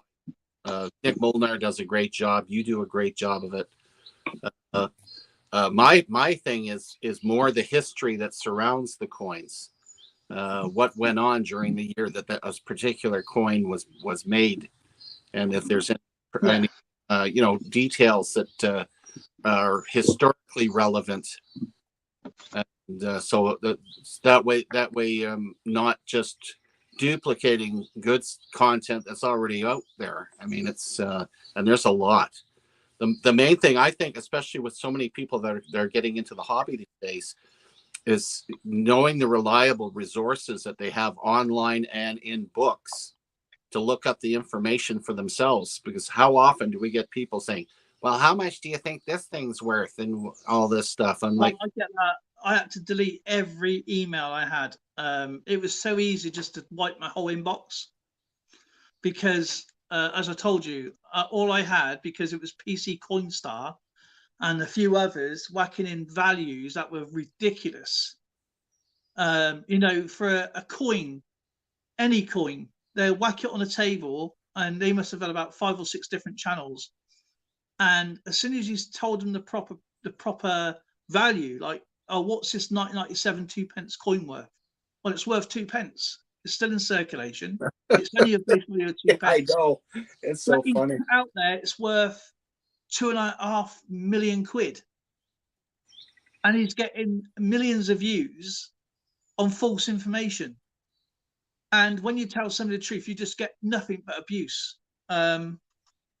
Because people think because something may be old, it doesn't mean it's valuable. Whereas something new could be worth quite a bit or newish. I had one of my family members come up to me and go, I've got a colorized Canadian dime, you know, the one with the blue water. Yeah. And he says, I saw on eBay, it was one of them was listed for $10,000. It says, no. Yeah. No. Don't fall for that stuff. Even if you've got a silver round or a silver coin, okay, it may only be worth a couple of dollars, or to say, you know, best amount on an average coin, $15 at best, right? You know, I'm not talking about a grade or a set coin. I'm just talking about a run-of-the-mill average condition coin, you know, and yet a copper coin can be worth 4 times as much. Yep. And that's just down to the mintage, not the condition. Like over here, it is down to the condition, but it's more if you can see the date. As long as you can see the date, and it's obviously, you get your fraudulent coins that somehow has gained weight. You know, 400 years old, and they've gained weight, where coins should be like half the size, more or less. You know what I mean? It's just crazy. It's like, oh, this coin is. There was one lad on I ain't going to say his name because he does do a good job, but he was doing a coin. He's, oh, this coin is worth about X amount of money, blah blah blah. So I looked at my collection, right, and I've got quite a few of them. I'm thinking, well, I'm rich, right? But this guy has like 1.5 million views, right? And I was thinking, okay, all right, okay, it was a year-old video, so I went checking online. I thought, wow, I'm rich. I can now buy a house, a couple of boats, and go and move next door to Skipper and pay prospecting, and I might even buy an island. I don't know yet. You know what I mean? But yeah, all it is just false misinformation. I'll tell you what is a rare coin. And you may or may not know this. It's a 1974D aluminium penny, United States. There were 1.5 million made, but they had to be returned to the mint, and I think there's about 14 left. And someone sold it for 1.2 million. So it's an aluminium. If I'm wrong, please correct me. But I think off the top of my head, it's a 1974D aluminium memorial cent. Mm-hmm.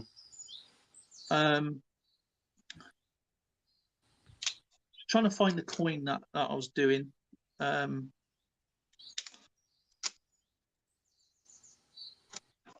So have a look for your cents. If you see a nice shiny one, 1974, can I borrow $5?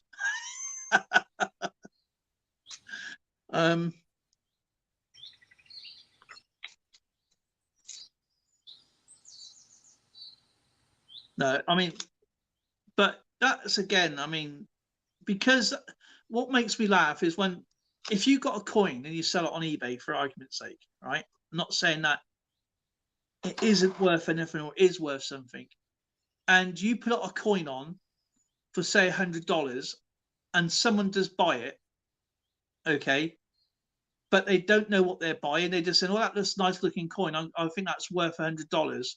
I'm going to buy that." Okay.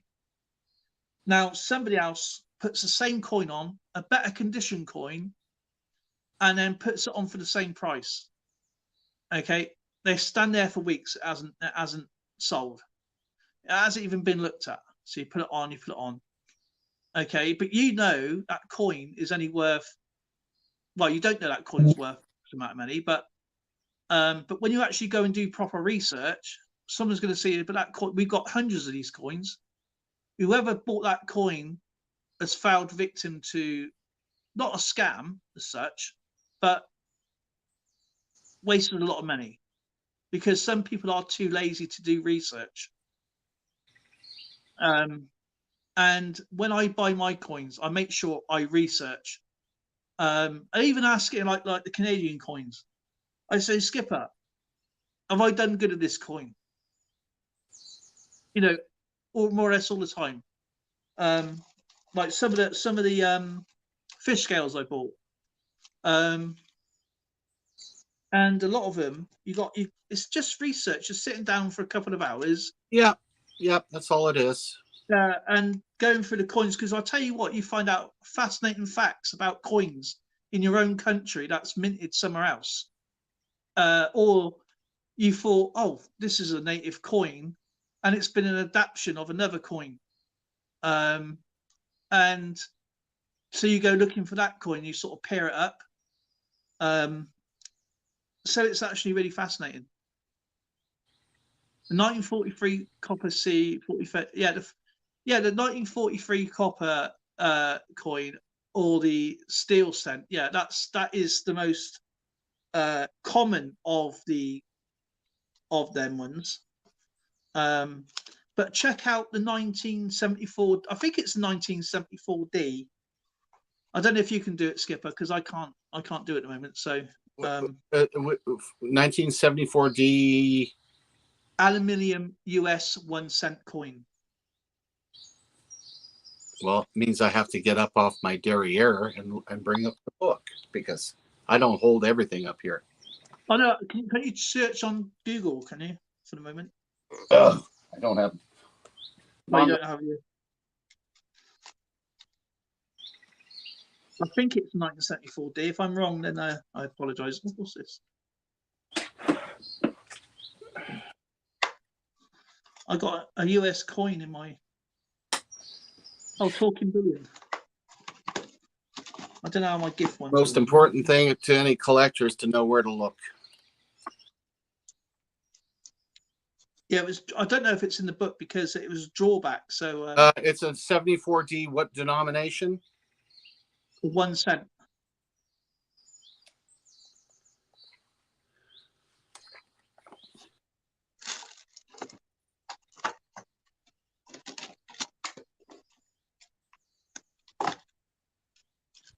Okay, well, in here, holy crap! Did they ever make a lot of them? No, it's aluminium coin, not. Oh, it's not the aluminum one. Yeah. It's actually, I think it's one of the illegal ones that you're not supposed to own.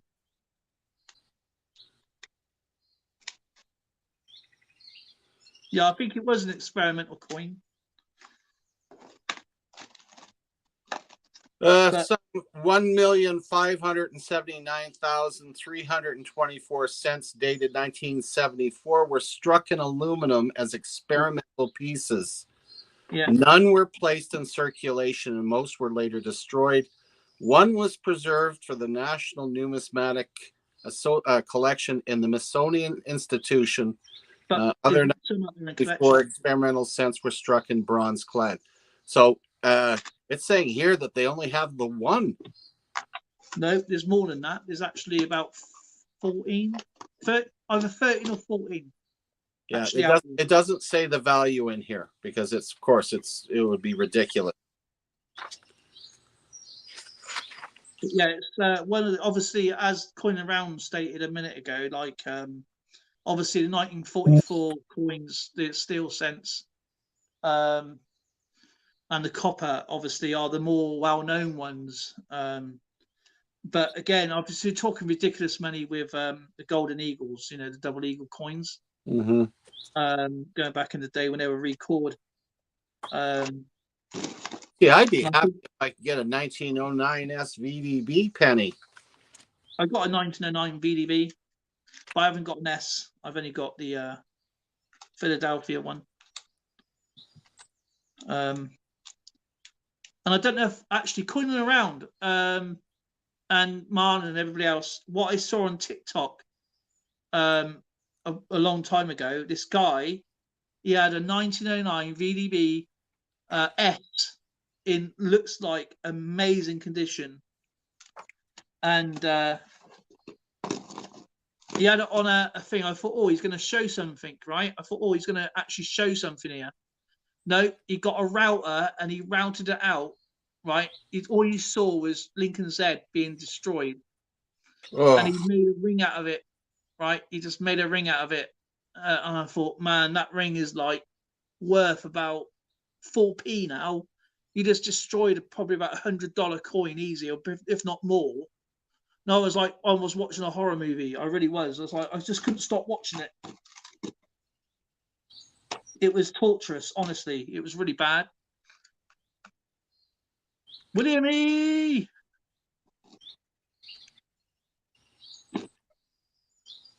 Wow. A 1909 SVDB in G4 condition is worth over $600. Yeah, I don't think it was high as that. This particular, but it was in like really, really immaculate condition.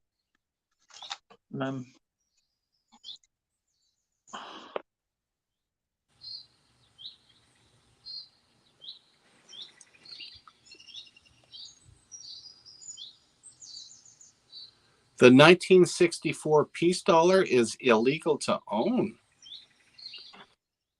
Really? And why is that?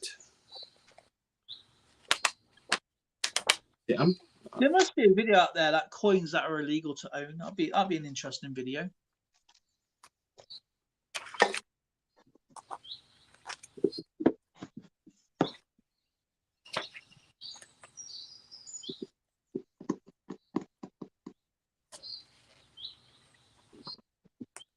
Absolutely fascinating. Was that another experimental coin then that just absolutely somehow got leaked into circulation? Well, not. Do you know when they say circulation? I think it's just people, you know, sneakily got out the mint somehow. You know what I mean?